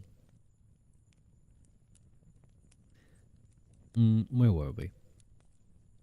Here we were. Squish. As for the assertion that Doncha was absent from the fight, this may be intended to malign him, but it could perhaps be argued that it was included in the account by a writer favourable to Doncha to explain away his very survival, when so many of his family perished. The fact is that the portrayal of Doncha, who is now centre stage, is what is left of the story as positive. We are told that he fulfilled the terms of his father's will, and paid all bequests, as his father had asked. We are told that he accumulated cattle from his raiding mission, and now set about slaughtering them within the sight of Dublin, at which point the men of Dublin threatened to come out from behind their defences and do battle with him. A messenger arrived from Sitric, Doncha's uterine brother, offering to allow him to keep one of the 20 of the cattle. To which Donker replied that the Dal Ceis had never taken Turastal, a vassal's wages, from the foreigners, and would not be starting now, quote, for it appears to us that our hostility to each other is now greater than ever. And so he proceeded to slaughter the remainder of the cattle, but the foreigners declined of battle for fear of Donka and the Dal Ceis. You just woke up. I slept really well. Thank you so much. That's good to hear, Combs. I'm glad to know you had a good sleep. I'm glad to know you got a good sleep. I didn't even realize I fell asleep. What did I do to make everyone wake up at this moment? Oh no, I must have been loud for a second. But no, I hope you guys are having a nice nap, or whether you just have me on in the background. I didn't know you upload VODs on YouTube. Yeah, Rory, I have a YouTube channel so I have my Ruadh channel, where if you click the live button, you basically get this. It's there, and I also have the VODs channel just as a secondary backup. So if you ever want to just fall asleep to the sound of me reading, or you want to go back over the silly moments, or see what silly moments I get up to. But yeah, it's amazing, really. Oh, that's very sweet of you, Jen.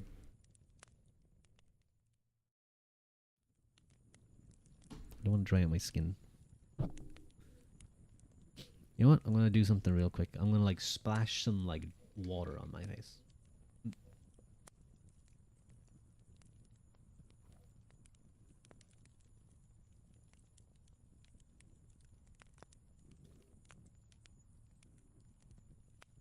Refreshing, yeah, pretty much. I basically use my bottle of water. There's skin, there's cheek skin in there now, but it's my own cheek skin, so it's fine. I just pressed it against my cheek and kind of tilted back my head. That feels better. That actually feels a lot better now. That feels actually almost lightly moisturizing. Even though it's just water.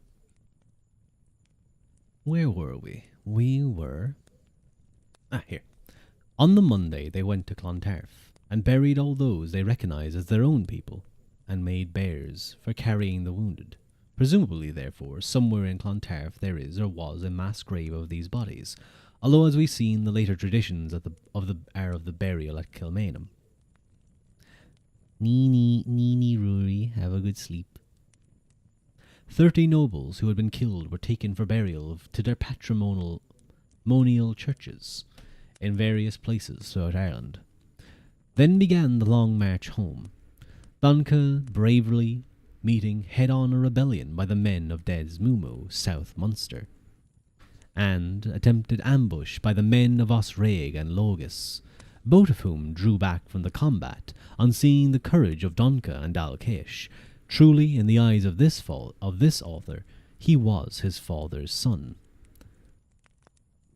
And Coga Gael Rigalev, this long narrative of Irish conflict with the Vikings, ends not with Brian's victory, so much as with Donca's return to Cain Corrid, not altogether in triumph, perhaps, but certainly with Dal Ceis pride intact, a dynasty that, under Donca MacBrien, lived to fight another day. No, Casey, don't pinch me. Don't pinch, no pinch. Kingdom of Mumu, my beloved. Mumu is a great. Des Mumu, Tua Mumu. Oh, there's a tiny little spider. Spider Mumu. But Mumu is a good name. Good night. Good night, Casey. You actually picked a very good time to say good night, because we just reached the end of the chapter. That was the end of the chapter of the Coga. And now we move on to Clontarf through others' eyes, which looks through the Welsh, Aquitaine, what other places? Scandinavian saga. I think there's an Icelandic saga. There's a couple of different sagas, it seems, actually. So you get to hear about them kind of from their perspective and what they can tell us about the battles, and kind of how it's perceived across the world. I think that's quite interesting. We'll do a little bit of that, I think.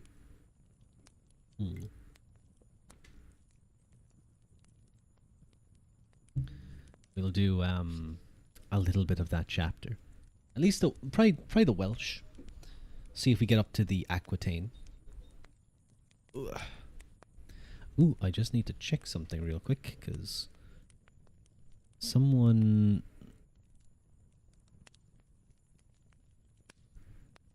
There we go. Okay, all good.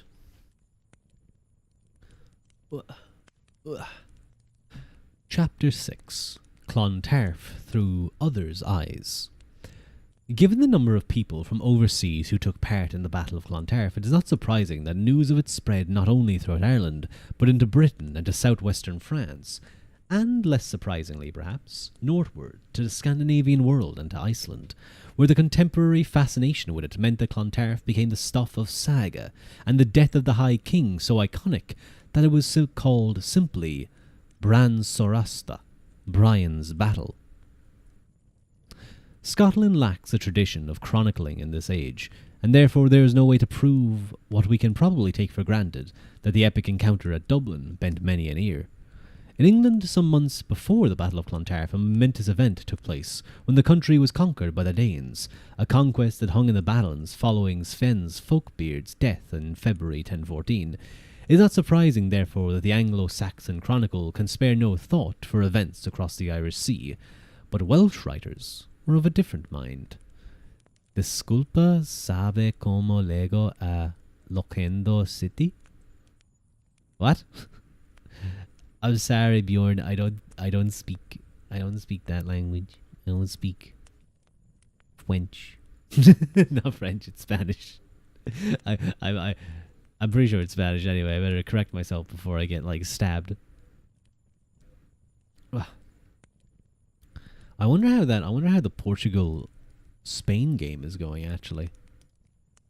Oh, Spain beat Portugal! Oh my god, Ronaldo's out! Whoa, and now it's USA versus Belgium at 1 a.m. That'll be a good game, I think. Loquendo City.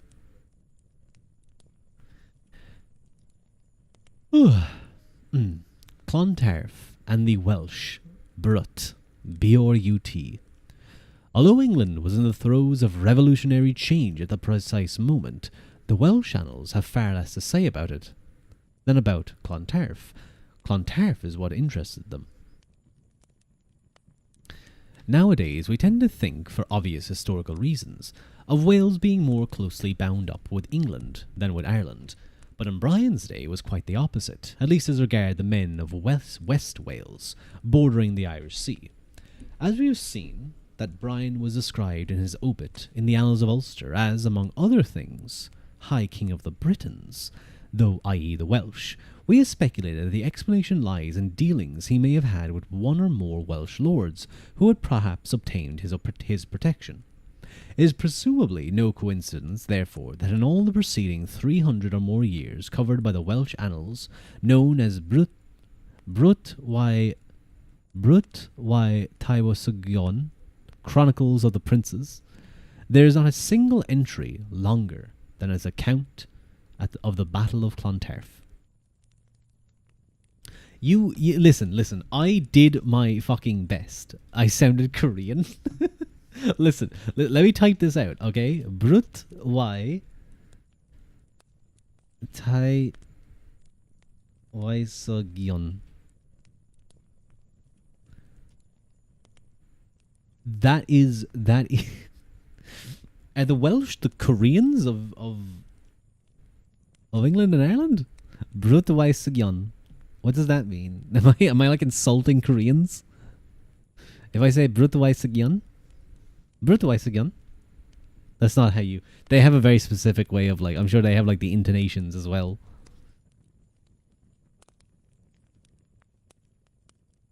But that means the Chronicles of the Princes in Welsh. That's pretty cool. Sounded almost Korean. Ah, I see. Cat got in the way of the manuscript while writing. I will say, as much as Irish can be quite difficult to understand, fucking Welsh does look like someone just smashed their face into a keyboard a couple of times. Is that a kitty cat? It's, I like that emote. I like that emote, Cobus. That's a very good emote. I like it very much. The English sabotaged the Welsh language by giving them awful transcription. I think so. I think they may have. But anyway, the longest account in the Brutwai Tawaisigan. And Brian, king of Ireland, and Muirchad his son, and many other kings, led hosts against Sitric, king of Dublin, son of Amlaeb, and against Mael Morda, king of Leinster, for those who had allied amongst themselves together against Brian. And Sitric hired longships and pirate ships full of armed men to assist him, and the leader of those men was called Broder. And after there had been a hard battle between them, and a great slaughter on either side, Brian and Muirchad his son were there slain, and Broder, leader of the ships, and King Mael Morda were slain. It's fun to hear you translate mystical scriptures like a true translator. I'm maybe not a true translator, but I am trying my best. I'm trying my best. Perhaps there's not a great deal that is new here, but this is only because it presents an unadulterated factual account of what happened. There are some points of interest, though. As we can see from the account, while Sitric is described as King of Dublin and Mael Morda as King of Leinster, the writer does not call Brian King of Tuath Mumu or even Munster, but it is in no doubt that he is King of Ireland. He is therefore more than aware of and fully accepts Brian's claim to national primacy. This Welsh writer obviously also knew of Brian's son Muirchad, and considered it also a joint command under father and son, presumably because he was aware of Brian's great age.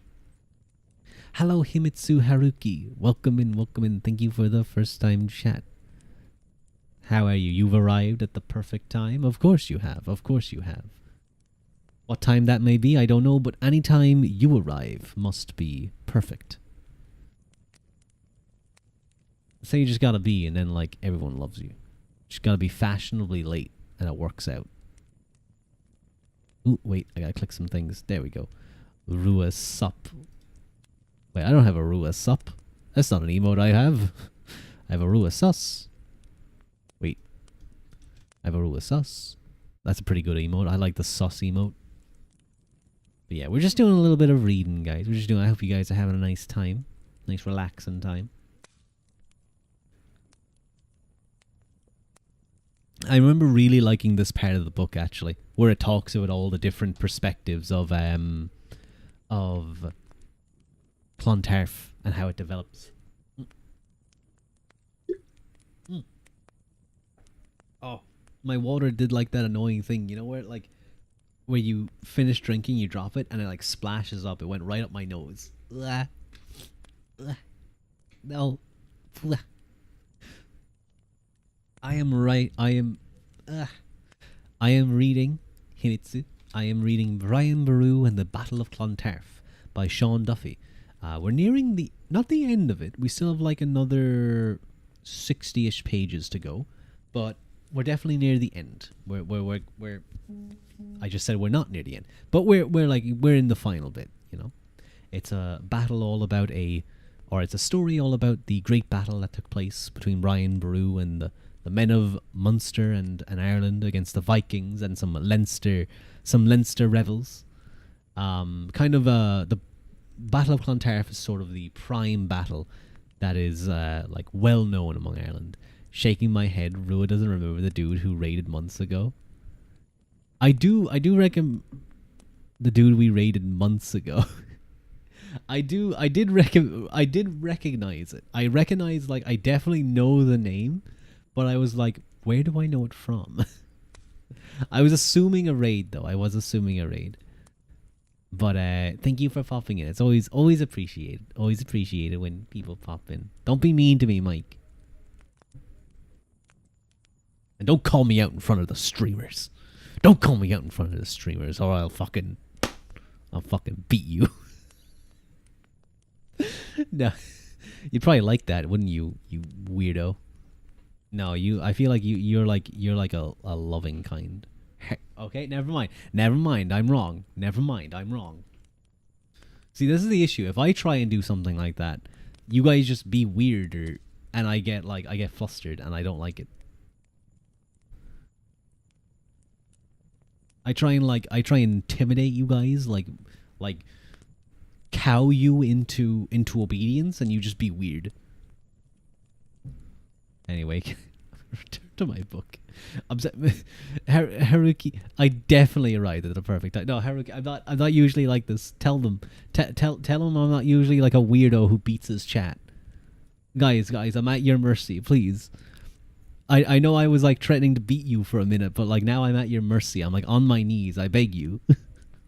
No, don't dance on me. No, you're driving. I thought she was doing like a shimmy. She's driving. Definitely one of those fan servicey types. Get you a streamer to beat you like Ruadh beats his chat. I suppose so. Maybe a little. So I do threaten to beat them from time to time. I do threaten to beat them up. But that's because they're mean to me, Haruki. That's because they're mean to me. They bully me, and they deserve. They bully me, and I defend myself. Okay, that's the story I've always gone with. It's the story that's true, and I'll always stand by it. Dude, you woke up Rory. I'm sorry, Rory. I'm sorry. Where's that Ruadh sus emote? I don't know if it's one of the ones. I think it should be one of the ones that's just like free. There it is. By Kwai. I do love that sus emote. He beats us every day. Rory, you're lying. I never hit you. I never hit you. Maybe Mike. Definitely Haru. Maybe like Pip sometimes. Maybe Haruki if he wants it.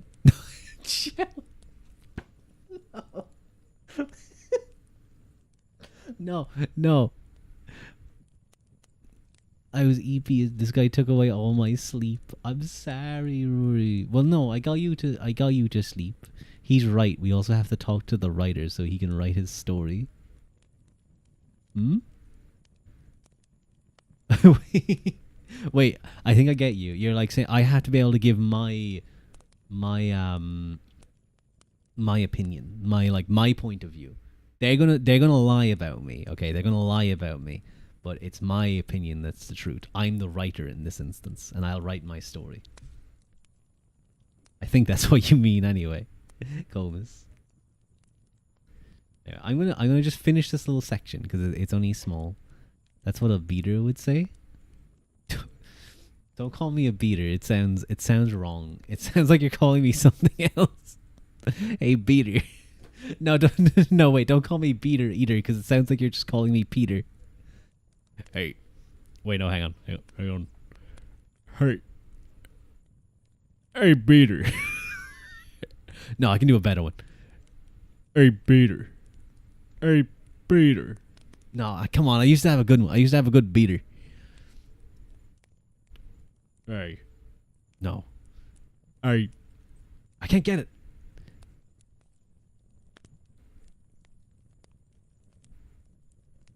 Hey, beater.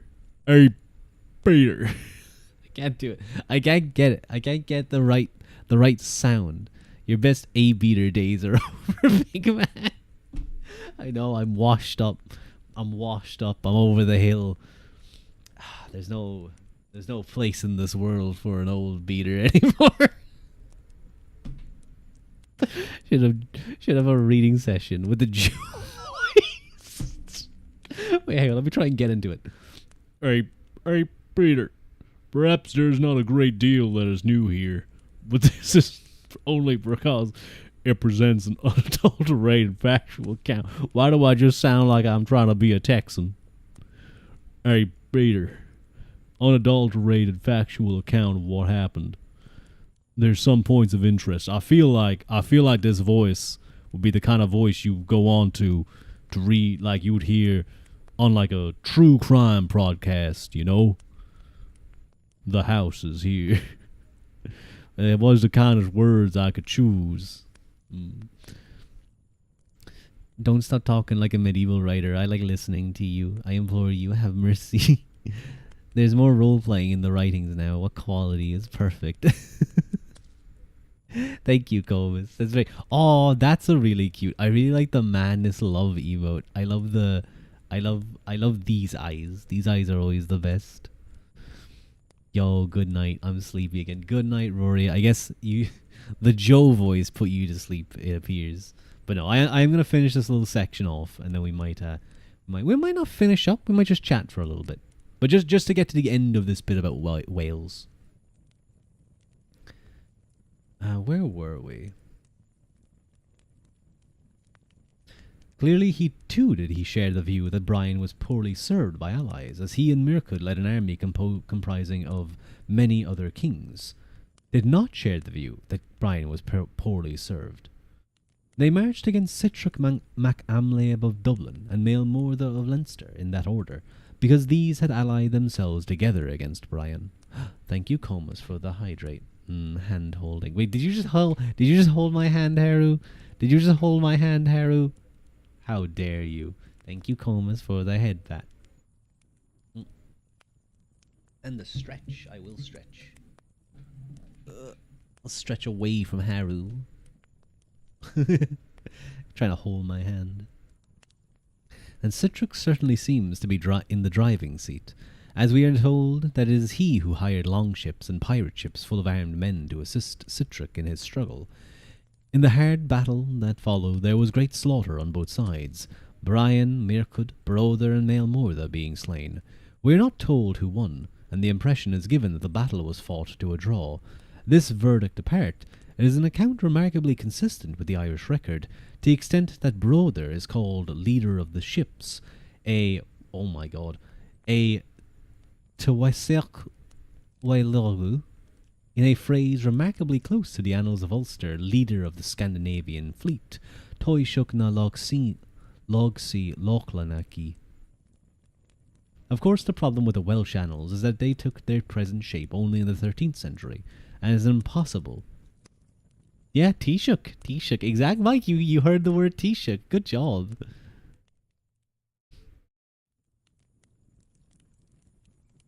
It may tell us only what the 13th century compiler believed happened, and at that point, the writer thought of Clontarf as an event deserving a hitherto uniquely long entry.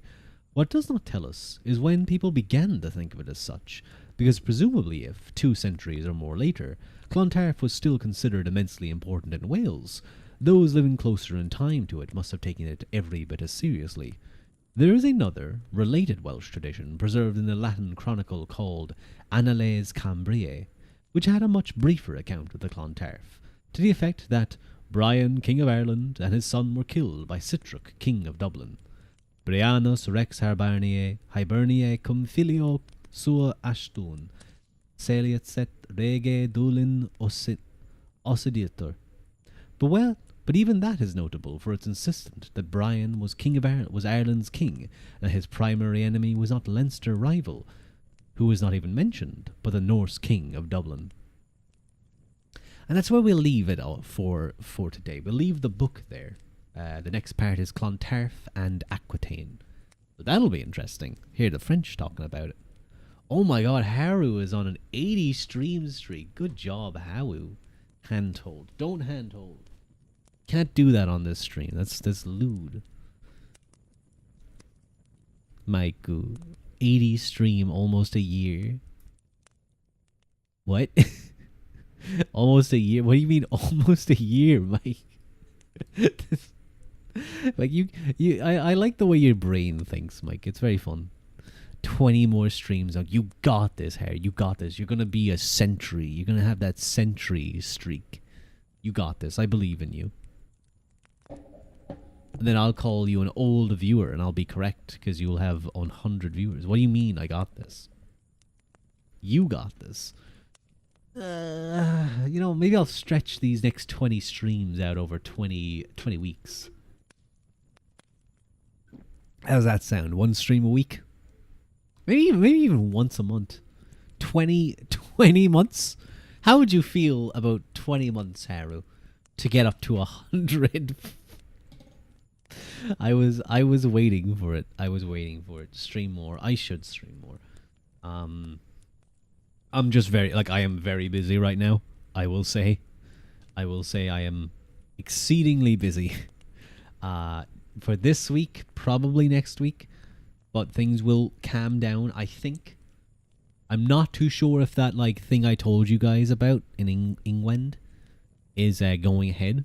It's taking a long time for anyone to get back to me, so it seems like it isn't. Work stream. I don't think about... No. No. I would say something dumb. I would get in trouble. A year is 100 days in Mike years. So Mike must be like really old. Mike must be super old. I will explode England so you don't have to go. You know what, Mike? I'll accept that. I'll accept that. But you always say something dumb. But yeah, but I might say something dumb in relation to what I'm doing. Like I'll say like someone's name. They'll be like, oops. Or I forget to mute myself. I forget to mute myself when I go onto a call, and suddenly I'm like divulging very important information to all of you. Because I deal with very important information, by the way. Super important information. Would you guys believe me if I said that? Doxing stream. Not even doxing, just like revealing corporate secrets. 300 something years old. Are you that old? Are you that old, Mike? Old man. 1 + 1 = 2 type of work. Sometimes it do be like that. Sometimes it do be 1 + 1. Oh, Haru. You know what? I'll say it to you because I can't remember who said it. Was it Legend? Was it someone said it? And it was very funny. So someone told me to look at the date, and I did. And maybe not for you, Haru, because I think you guys do month, day, year, don't you? But here we do day, month, year. And it's the... Well, I'll leave you say it, because you quite like that word. You quite like those two words together. What the fuck? That would confuse me. It's the 6th day of the 7th month. Okay, it's the 6-7 day. Haru, you're meant to know what I'm talking about.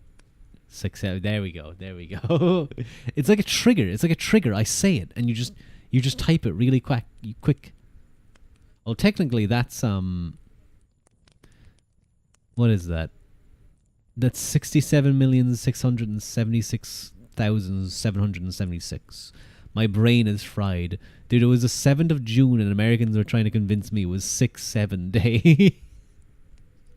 Like, nah. That's really funny.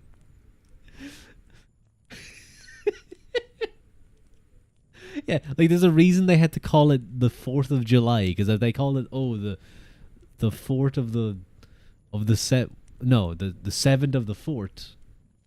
Well, I'm confused. 7-4. Like, no.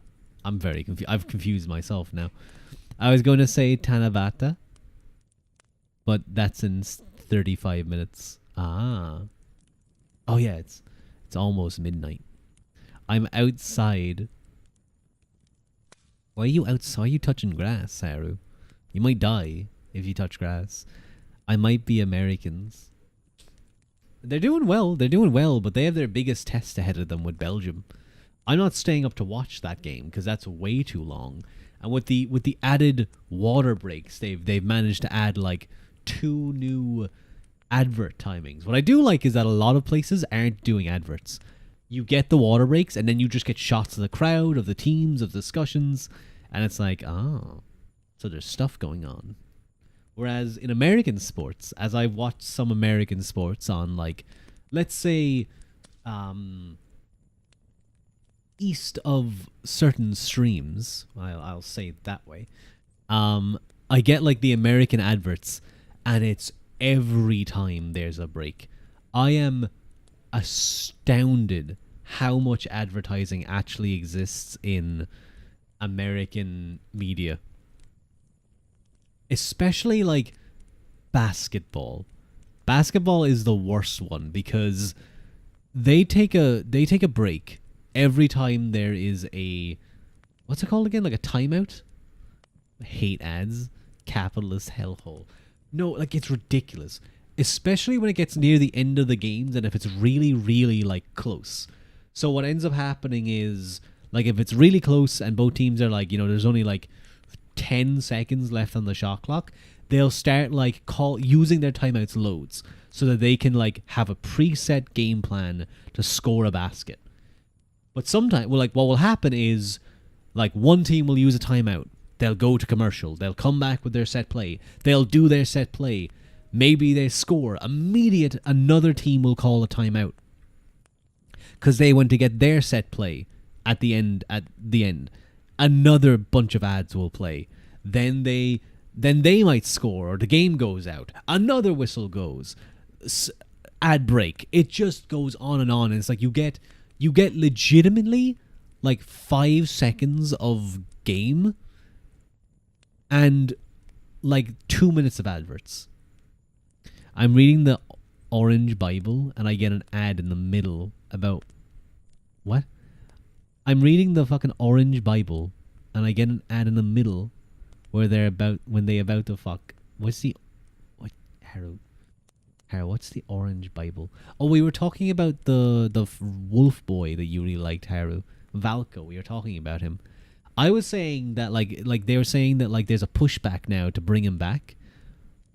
There was High Legend, Wattpad, Dummo, the ads. Oh, sorry, I see. What Bible is this? Get me on. I haven't heard it called the Orange Bible before. But we were talking about Valko earlier. And I was saying like everyone was saying that well, there was some argument back and forth about like, if they'll be able to come back. Valko, my beloved, I've been here the whole time. I know I said hi to you, but I thought you maybe left. I thought maybe you left. You like went off to go do stuff. He's coming back, trust. I heard that there's a lot of pushback to bring him back. I heard that there's like a lot of support to bring him back. And I imagine that what's her name?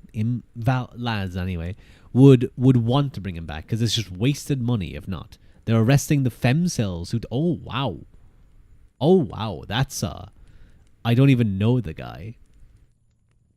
That's big if they're taking action like that. Goddamn. But I was saying the way to make everyone either happy or very angry is to make him a woman. Okay, make him a woman and make it so that he's a competitor to you for the other boys. That way the angry ladies don't have to deal with this new man who they really don't like for some reason. It's cyberbullying using a traumatic event. Yeah, no, it kind of makes sense that they're getting arrested, I suppose. I want my man. Okay, fine. I'll save my idea that can literally save lads. You don't get it, Ruadh. The situation is just irritating. I don't get it. No, I'm sorry.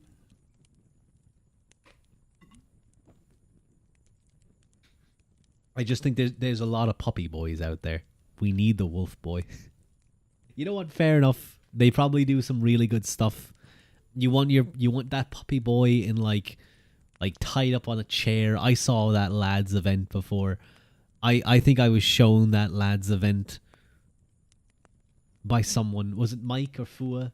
I was shown where they were like tied to the chair and you're like literally like torturing them. I see what you people are up to. You heard one of them is a 13-year-old who stole her mom's credit card to a whale. Oh my god, man. When I have kids, if I learn that they have been whaling using my money on their fucking gacha games, I'm gonna grab them and throw them into a meat grinder. I don't play the game, but I support my friends. That's and harassing people. Yeah, kids do a lot of dumb stuff. They're very easily impressionable, and they'll just like do the things that they see the people that they like doing. Very easy to get talked into stuff and be like, "Oh yeah, this is what you should be angry with." Oh god, yeah, like a stuffy nose. That's why I'll be putting my kids till the fields until they're 16. You will have very strong children. Gamba is fine. Gacha is not.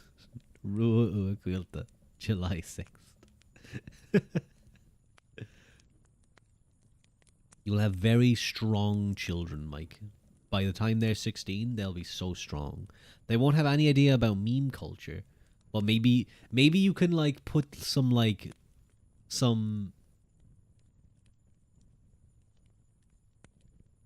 what's it called? Maybe you can put like some yaoi like on their beds so that they can read it and learn about it. Poor Yuri and the other guy. You win a hot man, I guess. Haru. I didn't want to tell you this, but you can go on to the internet to something called Google. If you type in Google and then you type hot man anime, you get a lot of hot men. My kids will be getting the Stardew Valley education based. You can't win with gacha. You can win money with gamba. But I want to own him. I will say, don't gamble. Don't gamble. I only did matched betting. I technically gambled a few times because I was stupid with the matched betting stuff, and I like took a risk, and it usually didn't work out for me. Fake gamble, exactly. But I want to own him. What the fuck? What do you mean you want to own him? What do you mean you want to own him, Haru? Hello, Tori. Hello. How are you? Hi, Rua. Hi, it's nice to see you. I'm actually like kind of just like winding down now from the stream. I'm getting kind of a stuffy nose. Maybe I had that fan on a bit too long. I said w. I said what I said. I see. I'm goody. How's stream? It was nice. We did some reading. About Brian Boru. As I said, we got a good bit done. We got like a nice, I want to say 15 pages. That's good. We're getting there. Haru walked so we can run. Name pronunciation. Of course, Tori. My name is Rua ua quilta. Rua ua quilta. I like your frog emote. Frogs and toads are very funny creatures. I get a big kick, as they say, out of watching toads like being fed together. They sit there and you'll put like a snack in front of them. You'll put a little bug and they'll both like slowly look at it. They'll be like this. They'll be like, imagine Brew as like a little bug. They'll be like, and they'll look at each other, then back to the bug, then back at each other. Then one of them will like move closer to the bug. Then the other will move closer to the bug. It's like turn-based. They live their life through turn-based RPG rules. And then one of them gets the bug, and the other one looks at them, and then they spit in their eye. Not even joking. They like lash out with their tongue at the other. It's really funny. They're very silly. You can use it anytime, anywhere. That's your favorite frog emote. Wait, what's it called? I need to know it. Oh, it is a follower emote. Ooh, I should get it. When do they kiss? Gonna lurk now. I gotta inhale tile. Okay, Haru, good luck. It's just from 7 TV. Oh, okay, I see. That's a pretty good emote, I will say. I have some emotes I like. I do love my neuron. I do love my neural. I use it a lot. I use it just like when I'm just like, oh no. If you guys ever see me use this, you can just assume I go, oh no. Oh, Augie is a classic. Augie is just a classic. The Smug by Olga is also so good. I love my bread too. It's such a funny emote. Oh, I'm getting kind of like stuffy and like, oh God. I think I may raid out because it is now 20 to 12. It's getting kind of late. I need to get into bed because I'm up in less than 8 hours. So that's not good. So I'm going to raid out. I'm sorry, Tori, that I'm only here for a little bit, but thank you for coming a lot. It's very kind of you. I use it in the DC a lot. We are going to raid into... I'm not too sure who we raid into. Who's doing things? Who's doing ASMR things?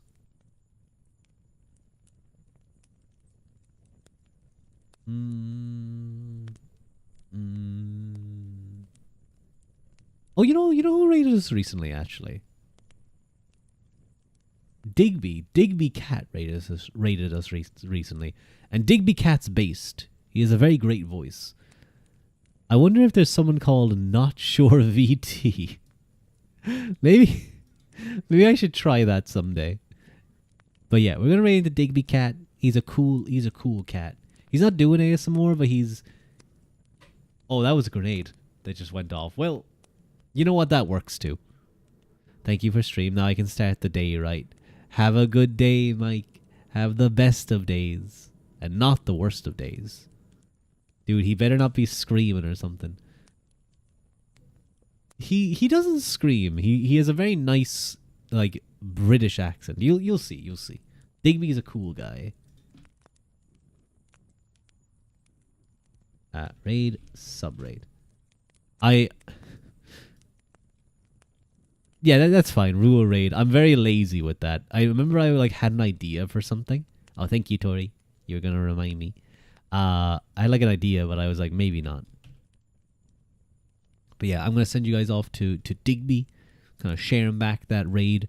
Gremila Mahagut and Slán Gufol, and I will see you guys next time. Bye bye. Bye bye.